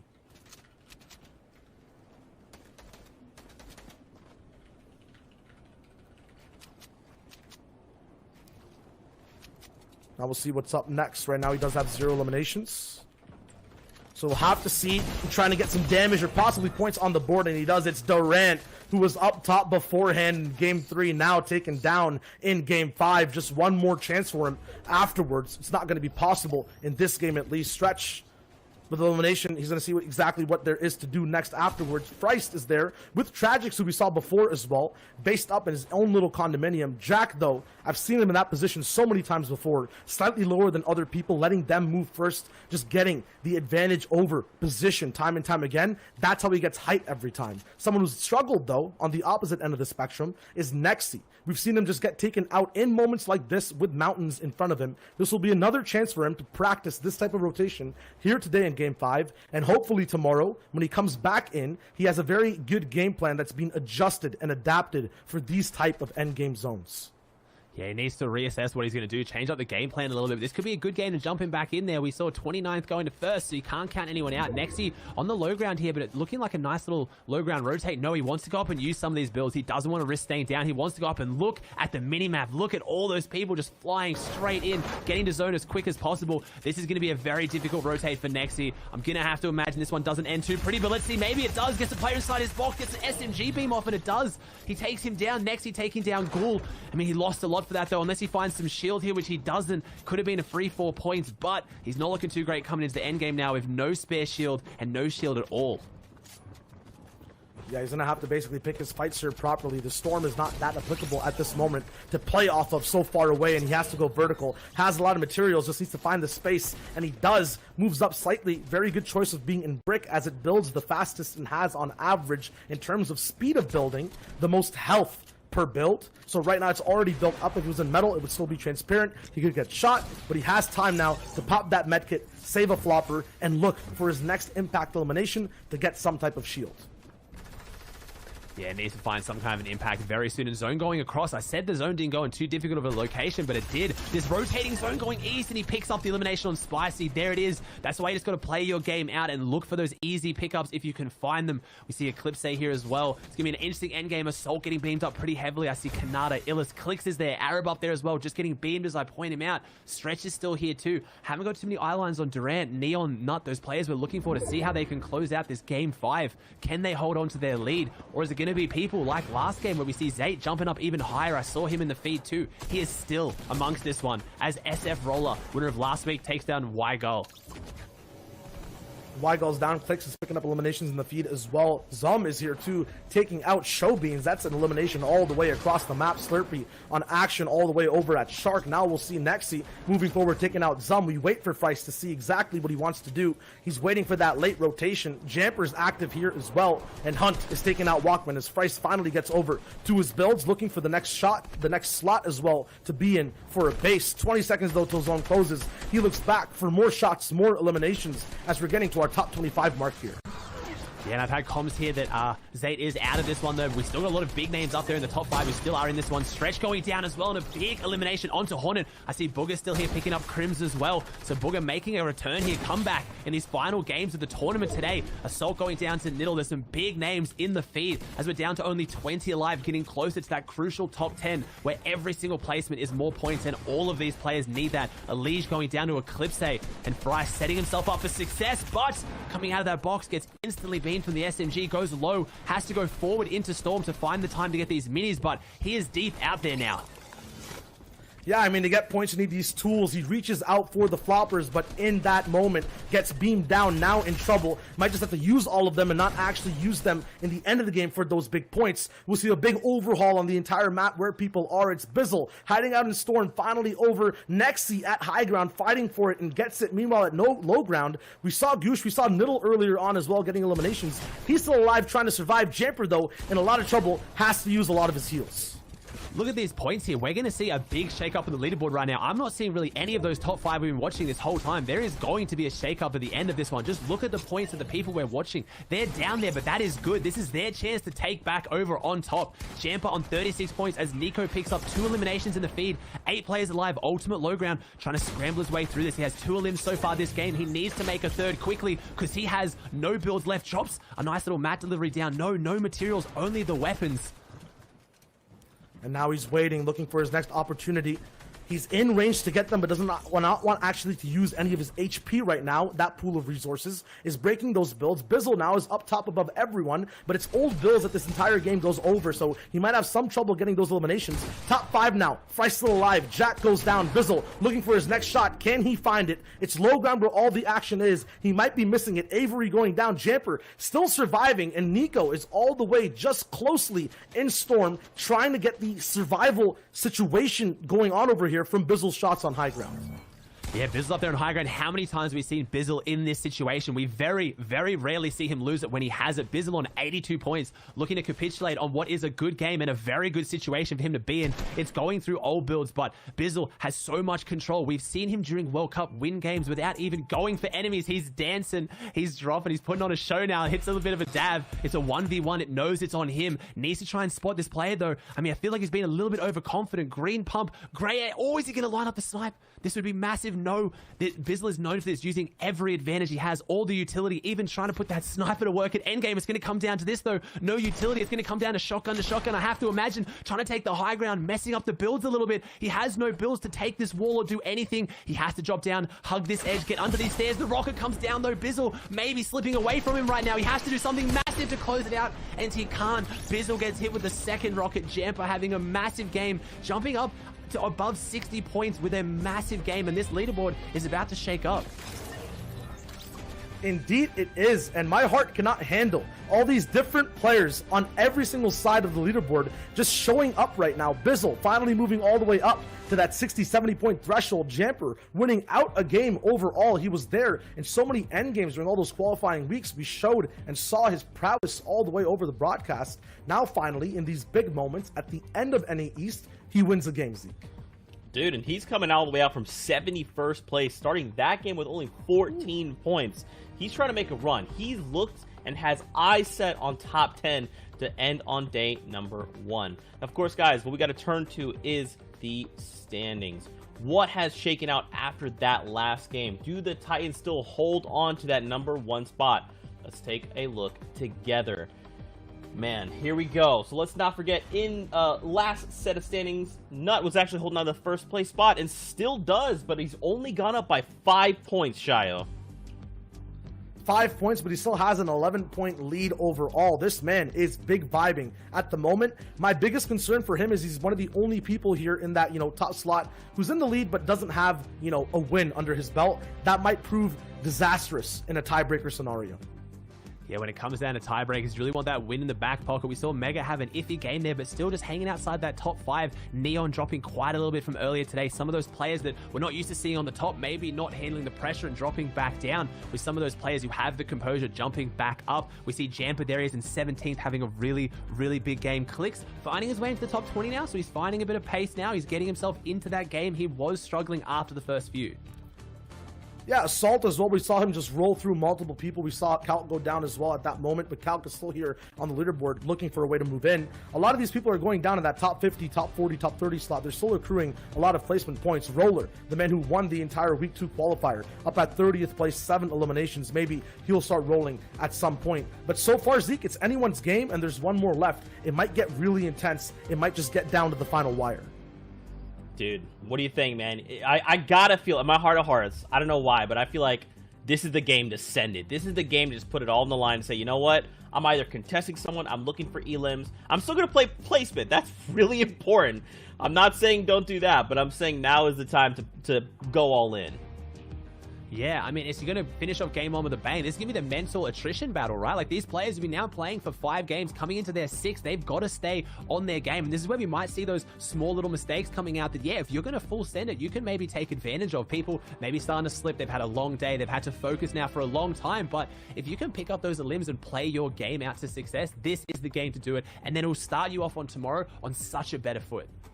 Yeah, and there's some, POIs where you can't even make those small mistakes. We saw Sway at Agency. It comes down to the last bullet of an SMG. We saw Air rotating slightly late towards Zate, and he just on that, elimination easily. A lot of these guys are just playing such a, pin hair competition right now. There's no chance whatsoever for any faltering of any plan getting deviated whatsoever. Man, you're giving me hype now, because now I'm just thinking about it, right? Like, not only for this region and East, but for every region, tomorrow is going to be the last set of 6 games, right? And everyone's got to be feeling that pressure, right? Like, for all these other regions that are already done, they've got that downtime. They've got to think, okay, like, I've got a day to kind of run things back. For NA East, this final game. For NA West, they still have their 6 games after this. So a lot of these players really, like you said, Aussie, it is a mental game right now, a mental battle, excuse me. Yeah, I mean, for me, I'm looking at those players that have that game knowledge who can maybe go back and even VOD review this, right? Like, I'm looking at Zayt, I'm looking at Bizzle to go back and be like, what went wrong? Who are those players around me that didn't fall into the game plan I originally had? Not those players who are maybe known for being a bit more emotional and then just coming into tomorrow hoping things are going to be different without really actually changing anything. Yeah, when things do end up changing as well, especially in this last game and tomorrow, when people climb up, others have to step down a bit in overall placement, right? You're basically just grabbing onto people's shoulders above you to get these eliminations, to get these placements. Although we're seeing so many people do well as the day goes on, as those final games lock in, not everyone can be that ultimate winner on the first, on the second page. So, you know, those top 30 places, those top 40 places can be very close with people playing very well, but it's about playing very well, but doing it every single game and never just, you know, flubbing up, never missing a game that'll separate that first place winner from everyone else in the competition. That's right, man. We saw a lot of that back in EU, right? It's like Wolfie's perfect example. Constant, just placing second, third, second, back to back, right? And then it wasn't until the 5th and 6th game where it's like he just kind of couldn't get it going, kind of just was running on empty there. It's the same thing, right? A lot of these guys, you don't need the victory out to be first. You could still get a ton of eliminations, drop a 10 elim game, play second, and still be up there at the top. And that wasn't always the case in NA East history, at least, right? Usually the winners were all the way up top. And that's that conversation. We kept mentioning the old guard versus the new guard. It's basically these people who've come up with better and new ways to play the game that are more efficient, going up against those, you know, old titans who are trying to adapt to those ways as well, but then bring back some of that old NA East classic action we're used to seeing. I mean, Bizzle tried it all the way at the end. He was there on height. That's what you're supposed to do. But then Jamper just had that turnaround, right? And then Bizzle ultimately fizzled. Nothing you could have done there, but still a second place, which you mentioned, being towards that top slot, right? Like, you don't really have to have a win. You can still climb the leaderboards without having the ultimate placement point of a victory royale. And with this format, having come from obviously opens and a lot of these players being like the new guard, like we said, the new ones, they can shake and change it up. But also, if they've got that lead, you have to be confident on the fact that they don't have the experience to really bank on the fact that they can hold it. It's going to jump and it's going to change a lot. So if you're kind of like hovering around that top 5, top 10, going into those last couple of games, you know that you're more confident to have that massive game to jump you up than them. That's right. Well, gentlemen, speaking of games, it's time to do it. Let's get ready to jump into game number 6 of NA East. Take it away, gentlemen. All right, we have that final slot, the final game of NA East. It's going down right now, and we can see it over here on the map, Ozzy. A lot of people might have switched things up. A lot of people already getting into some type of close-range engagements, but no one's going down yet. I see Slurpy Swamp, I see Lazy Lake, kind of less or more empty than usual, and 95 people alive overall on the map. We haven't seen a zone this far, kind of, I'm going to say to the west and a little bit to the north as well. We've been seeing a lot of those east and then southern zones. So this could play in the hands of a lot of those people who are landing around there, like we have Zayd at Sweaty, like we've seen the players coming out of Shark Pleasant Park. So it could change it up a little bit. There's a few people on that coastline at Tsushima and Kanata, a very central drop whose zones would not affect too much, dropping it risky. It's a really nice safe drop. And it's amazing when you talk about the respect some of these players command to have risky reels. I'm pretty sure to Kanata self almost all day today. We haven't tuned into him too much on drop, but just from looking at it, I'm pretty sure he's had it to himself. Yeah, I mean, that's the effect of basically the uncontested. You have a guarantee of being in a, you know, top spot place, 30th all the way to 1st. But the thing is, right, those end game zones, you never have them like properly just fit to you every single time. No matter what loot you have, if you have a max zone available to you and you don't have mobility to just traverse that, right? Risky Real is obviously not a mythic spot. You're not going to have a free launch pad. It might be troublesome on finishing those games, getting that final placement. Right now, though, there is a mythic BOI that we're watching. It's the Grotto. And this time, to end things off and get revenge for how they started, Scope picks up an elimination on Isiev. And he goes down, silenced in the last game, and Scoped can scream as much as he wants in this game, has all the loot, is hiding out here, but I feel his confidence levels are super high off that elimination. Yeah, Scourge, we saw him go down early in game 1. He was one of the first people to go down in this entire tournament. You have to think that rocked him a little bit, but he's finding his pacing again. We talked about in one of the qualifying weeks, he actually posted on Twitter quite vocally that he was having a rough tournament. That was game 2, and then he completely turned around and came out winning it. So he's one of those players that can reset and perform regardless of emotions, as Miro takes down Mikey, who we saw right up there in 2nd place, and I think he's dropping a little bit on the leaderboards. Yeah, I mean, he's trying to get up there. We've seen him in spots before where he's been really good, especially earlier on in the leaderboards, but now taken out. Miro kind of takes his place in a very similar slot because he's also at those 19 points. Meanwhile, we tune in with Bizzle, who was 2nd last game, looking to see how you play off of that big mental of being there at the end of the game. That basically, big, good spot and confidence when you're coming out from almost even a win, a very good performance, a big boost overall in the leaderboards. Now it'll be slightly more defensive for him, Ozzy. He'll be at 82 points, higher up. He wants to inch forward, in a very slow, good, methodical pace. It's not so much more about popping off anymore, especially when we have another day of competition coming up very soon. And I thought that was a heavy sniper. That was a quick-acting, silent sniper rifle that just finds the head easily. Bizzle, accurate.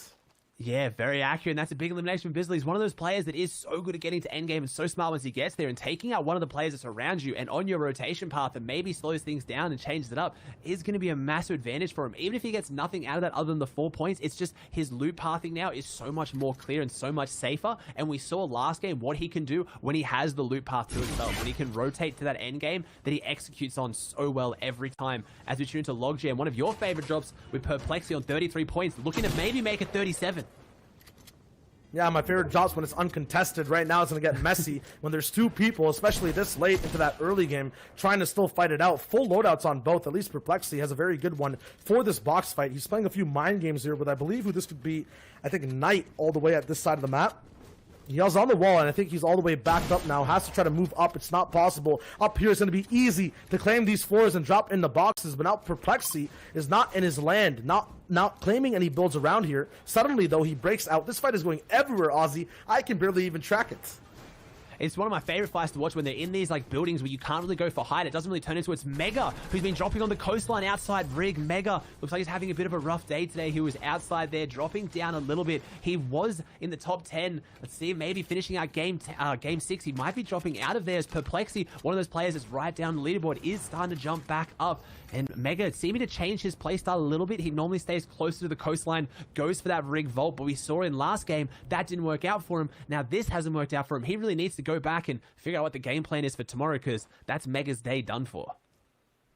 Yeah, Stacky might be in a very specific situation that's similar to what Mega was in. Not is he having trouble in early game where people are just getting right to his boxes. He's not making it out of his POI. It's these sections, choosing the proper fights, getting those free eliminations from third parties. He usually fumbles up in these scenarios. Right now, though, fixing it up, being in a very good secluded situation or in a good position, getting shots off. It's a fast elimination. 83 left alive, so there's a big game in front of him, but he's choosing to fight here. Yeah, I want to see where this minigun has come from. This might be Grotto loot. This could potentially be maybe Scoped, who we saw winning out the Grotto and we tuned back in. I think that might be the closest minigun to this area. So maybe this is Scoped in this fight, trying to be a little bit more aggressive here. Lost his elimination. Might get a bit emotional over that one. That was 4 free points that slipped away from him, only being taken by Stacky with a few shots. But Stacky now put on the back foot as well, getting beamed up and then peaks the same height again. And now he's down to 3 health. Stacky needs to be careful. I don't think he's respecting this enemy in the distance enough. Yeah, right now getting tagged down, this was the issue he's had in so many other fights. It's always someone else that influences his position, his power in these mid-game fights, and then ultimately the person he was fighting then just gets an upper hand. Stacky gets taken out. It's not possible for him to live, but right now he gets a chance to engage, see a portion of the game that usually is not really in his eye line, in his vision. We'll see how he bounces back when he's low on HP, possibly finding a campfire. While he's on rotation, COD Genesis is hiding, taking things slow, waiting for beams, playing off of other people moving around him. Yeah, COD Genesis, he has a big area to cover in this drop spot. Me and Sundown were talking about a little bit earlier, thinking this area is not that strong. I would disagree that it is one of those decent drops because it gets you just this, that heavy sniper. Anytime you get a heavy sniper And just like that, there it is, almost like it was predicted. Thank you, Genesis, backing up my point. The heavy sniper, one of the best weapons in the game right now. P-God being taken down, just peaks for a little bit too long, and it's on to these players to know you are in this area within about 100 meters here. Sorry, I won't do freedom units for you guys. Of course, that 200-ish feet. There's a player with a heavy snipe spawn. You have to not peek like that. You have to know they're near you and in your area. Hey, I don't operate on the freedom units as well. You know, Canada, we're on that metric system. We're vibing. We know the math of it. Commandment, he has a long distance as well to travel, not only just up the leaderboard, but just towards that first place slot in this mid game as well to find a base at that little flopper pond, checking these, you know, bushes. We saw exactly what COD Genesis could do. Commandment, being experienced, probably was on the front force of a type of assault like that before, maybe from a heavy sniper, maybe from some beams. Everyone's being so careful. It is game 6. It's the last chance, especially for people who are so close, like Commandment, in that top 20 slot, the top 30 slot. And Crims is right beside him too. There's COD, now no longer in bushes. He's making up bases, trying to take a few more names. And we have the classic fight between Frey Islands and Sweaty Sands. It'll be Arab now, rotating way far away. But Sate smells him coming, and I feel like he's on the hunt. I'd want to be rotating far away from him with that loadout as well. That is a very solid loadout for Zayt. Doesn't need this elimination, but he sees the wood walls. Can he maybe sneak to the right of it? Zayt has done this so many times. And Arab rotating on the front side. We talked about him earlier. One of those, the content creator coming into this. He's made a name for himself as a competitive player, especially a very smart player, but he hasn't had to go up against the likes of Zayt in solos before, and looks like he might be made to pay for it. Lines up the burst shot. Doesn't hit too many, but Arab's on the back foot now. Doesn't matter about intelligence here. This is going to come down to raw mechanics. Can he do it? He goes through. Zayt has the edit, but no. Arab being slippery, slips out of this one like the fish he's probably gaining from that island drop. Has to rely on them now. He's trying to find his way out of this. Zayt wants to close it out. These are two smarter, slower players, but when it comes down to box fights, they are the best 100 players in NA East, one of the most competitive regions. You can't call any of them out, and Zayt trying to take this wall, and Arab trying to go on the defensive. This is going to be a big fight for this entire tournament, Shay.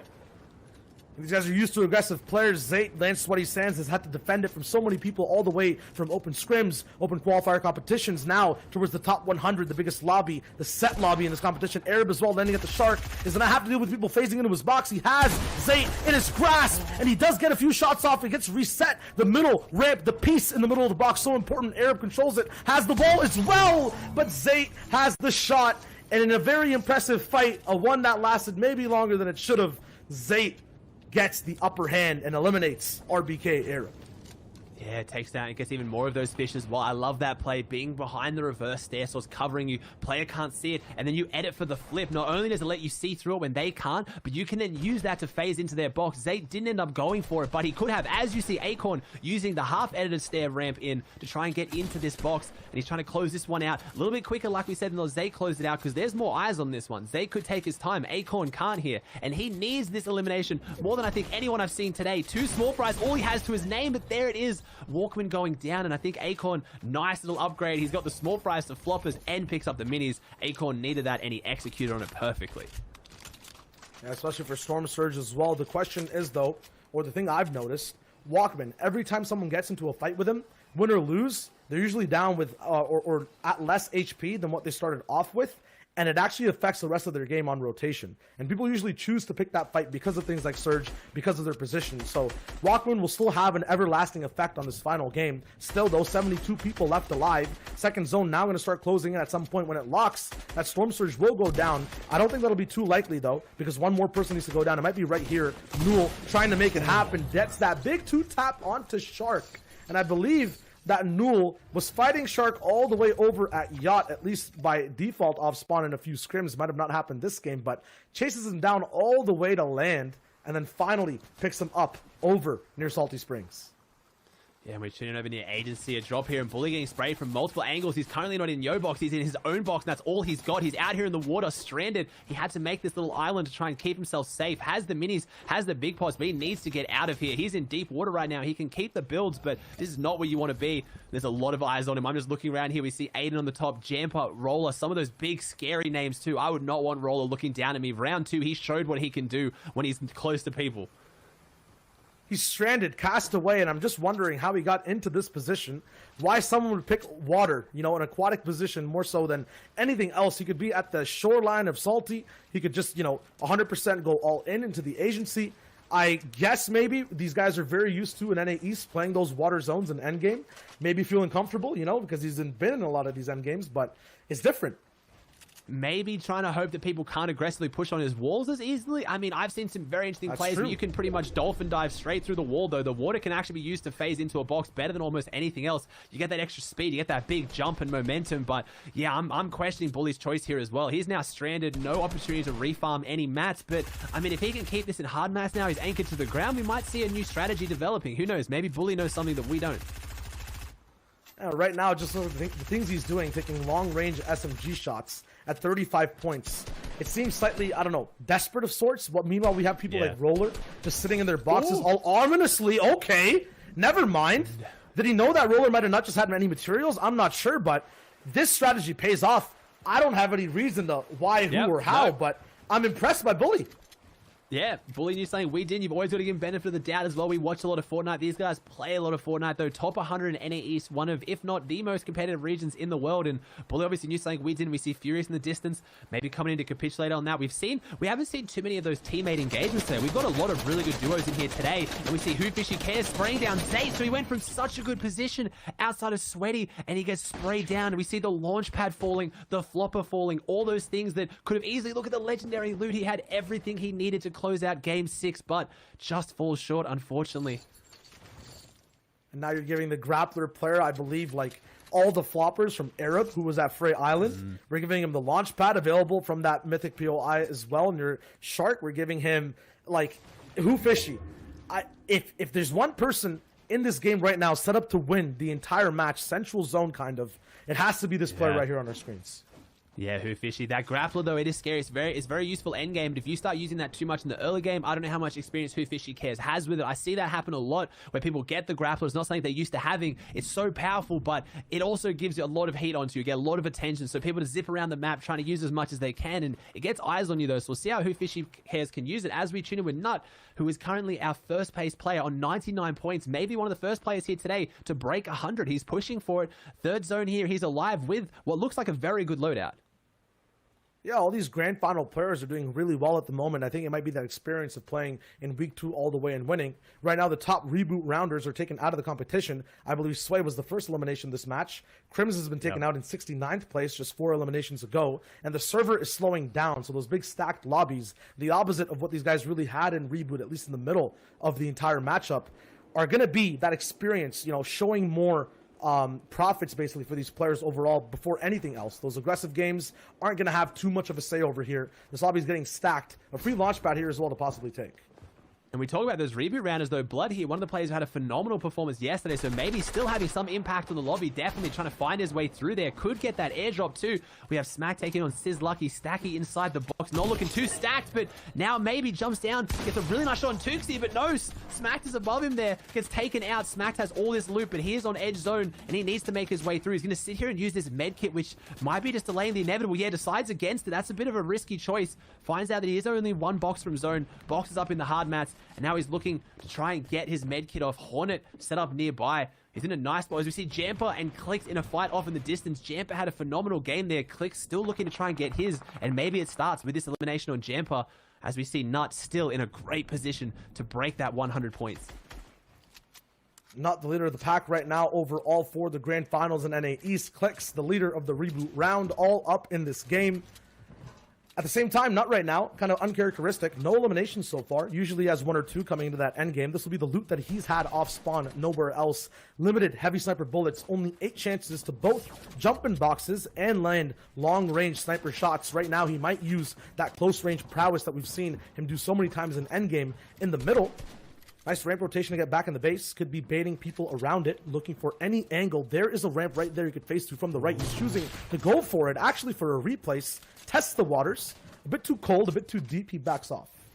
Yeah, and he's inside the cone. Very smart play. The Ghost underneath. He knows inside the cone. No, incredibly smart play. I didn't even see that coming. Severe. He knows it's inside the cone, so I can't come through that wall because you have 2 pieces in between me. But you've pinned yourself with only 1 piece below you. Nut comes from underneath using that low ground and gets his refresh with the heavy snipe. You can't ever count anyone out with the heavy snipe. All of these players with their mechanical skill can get a refresh at any moment. And there's so many different worlds patterned with multiple different dimensions. We got the low ground from what we saw with Nut, but then when we just see Tabs G, Bizzle, Commandment, all held up in their cones. They don't have to deal with that type of pressure. We have Assault over here right now, who has to deal with Surge, and while doing so, picks up Acorn. Yeah, gets a really nice elimination on Acorn. Struggling a little bit here today. Had great purchasing duos with Jark, who I think is still in this game as well. We see Assault try and take his shots through. Has 4 fish to his name, and now that he's above Storm Surge, won't have to use those into the Storm Surge, where I don't think we're going to have to worry too much about it. 2 players to go down should be manageable for this lobby, but look at the congestion. Look at that southeast to southwest, that whole zone. There is no one on the northwest side. If zone goes up there, that one player that's over there might be looking real pretty, especially with that airdrop and guaranteed launch pad. Yeah, right now we have Assault, who has one of his own, a lot of fish available for him as well. We'll see how he uses it. There's Blood, who we were talking about before, actually falling. AV, the captain of that entire side right now, just waiting to see where he wants to go. Tabs G, once again, in a different position. That looks so good. Kanata's the one in trouble right now. No eliminations. It's so big, yeah. 89 points, one of those first players to be breaking 90 to follow up behind Nut. If he goes down here, this would be monumental for Nut to just kind of push that lead forward. Kanana's not out of things yet. He found a little bit of room to try and get his big pot off, but it wasn't enough for him. Needs to get into his own box. This player is pushing forward, has the edits. He's going to find his way possibly out of this one. Kanata, one of those players like Clicks, who just for months there was grinding his box fight mechanics. One of the best in the region at it. Performing very well here today. Probably one of those players that people would have expected to see up there, who is actually performing today, trying to break his way into that top 90 to contest Nut. But aggression, box fight tactics, that's a completely different side of the whole puzzle. Right now it's all about rotation, especially in the half and half zone, and Kanata takes it head first, dodging so many bullets, so many shots. He's the first one out, so it's not usually the person who's in trouble, but he gets clicks into his own box, a big elimination. That's huge. And he goes straight in. Kanata, you said he gets out, but he gets straight into the box of Clicks. He takes him down. There's going to be a lot of love lost there. Kanata focusing up, though we haven't seen the characteristic dance. No emotes thrown down. He's focusing on this game. He knows he's in second place, and he wants to catch up here. We see Nexi and Null. Null taking down Nuts, so first place has gone down. Kanata still in second here. This is his chance to close out day 1 in the lead. And at the moment, it's all raw. He has no special tools, no RPGs. Does have a few floppers, but it's just usually just used for heals, not for big plays. We'll have Null now all the way up top, also climbing towards that board. Commandment eliminated in 42nd as well. This man was in that top 10, top 15 actually, 14th place overall. Unknown could possibly surpass him if he's alive in this game currently. Caught Genesis moving forward. Jock available here as well, and Bizzle is here too. We know Nuts down. Bizzle can climb. He's in 5th place right now. It's anyone's game to see who finishes on the top slot for NA East. It's game number 6, and the end game, the moving zones, are about to start. There's going to be a big finish. There's a lot of bragging rights on the line. We keep talking about how it's going to reward consistency and how there's 2 days, but coming out the champion of day 1 is going to be a massive mental and confidence boost going into day 2. Bizzle looking like he wants to be the one to do it, and Bizzle getting his hands on that drum gun. I don't think I've ever seen Bizzle with the drum gun before. Let's see what he can do with it. Going for the high pad, trying to find his way in, as this player down here has a really nice little spot to hold people. Needs to be careful of someone jumping in his box. Epic Whale has coined that tactic, and we saw how well it worked for Kanata on Clicks to set him up into this endgame. But Bizzle trying to go for the front side, high ground retake, beautiful build coming out. Nothing flashy from Bizzle, but just very, very clean. And he has the high ground, and he has essentially double ARs for this, drum gun and AR to hold this. Yeah, but right now, just might be a bit too much for him to control. So many people flying around everywhere. Possible max overload as well on getting that entire high ground secured. Now just has a mere 800, 900 max to play out for the rest of the whole game. And he's way too far, no harpoon to find refreshes. It's all about points right now for Bizzle. Moving closer, ever so closer on day 1 to set himself up for the $100,000 grand prize on NA East. 6 more games to follow tomorrow, but right now he's trying to cement his spot as the leader of the NA East region. We have so many people in the feed as well, taking eliminations, but it's Bizzle's game. He's on height right now. Bizzle is heating up here. I'd have to imagine if he had a couple more games today, Bizzle would extend his lead. Maybe I spoke too soon, gets taken down to 15 health. He has to drop. He's gone from in the absolute driver's position. He gets an elimination on Smack, which pops him up a little bit, but not where he wants to be, as Neon is also still in this league. Someone who was doing very well earlier today. Kanata is still there too. It is going to be come down, I have to imagine, between Kanata and Bizzle. We have Neon in front side. On 93 though, he is in contention too. This is anyone's day to take out day 1. Can Neon close it out, or is it going to go to those big names? Bizzle, Kanata, who is going to close it out, Shio? He's out of fuel. He needs a refresh right here. Just 2 mats. Now 1 finally remaining. Gets in front of a box. There's a wall. He phases in. Does he get the elimination? Yes. It's on to TJ. He's down. And now Neon barely has any materials. 1 flopper still in a very shambles position. Has to play low ground in this top 7 situation. Surpasses Bizzle. 104 points overall. All the old high ground Ds are now lost into this low ground jungle. But who will bushwhack and survive? Nico getting taken out. A top 4 situation right now. Neon still no builds, just using his bullets to do all the talking. He's bobbing and weaving around builds, around floors, slightly getting stuck, but nothing can stop this man when he has his eyes set on you. It's Shawz who takes a big self-RPG, and Neon and Elysia in the same box. Shawz goes down to the zone, and Neon, with a huge 20-point swing in the last 4 seconds, gets possibly the first place overall in NA East. You have to think he does have the first place, 129 points, and he comes up with it. This is going to be massive. That's his 2nd win. He won the first game today, and I think that's his 2nd win of today. So coming down to tiebreakers and points, that's a huge finish. I don't think anyone would have predicted Day 1's leaderboard to look like this, Zeke. That's right, guys. And all we have left to do is take a look together. This is going to be pretty crazy, I gotta say. This is not the way.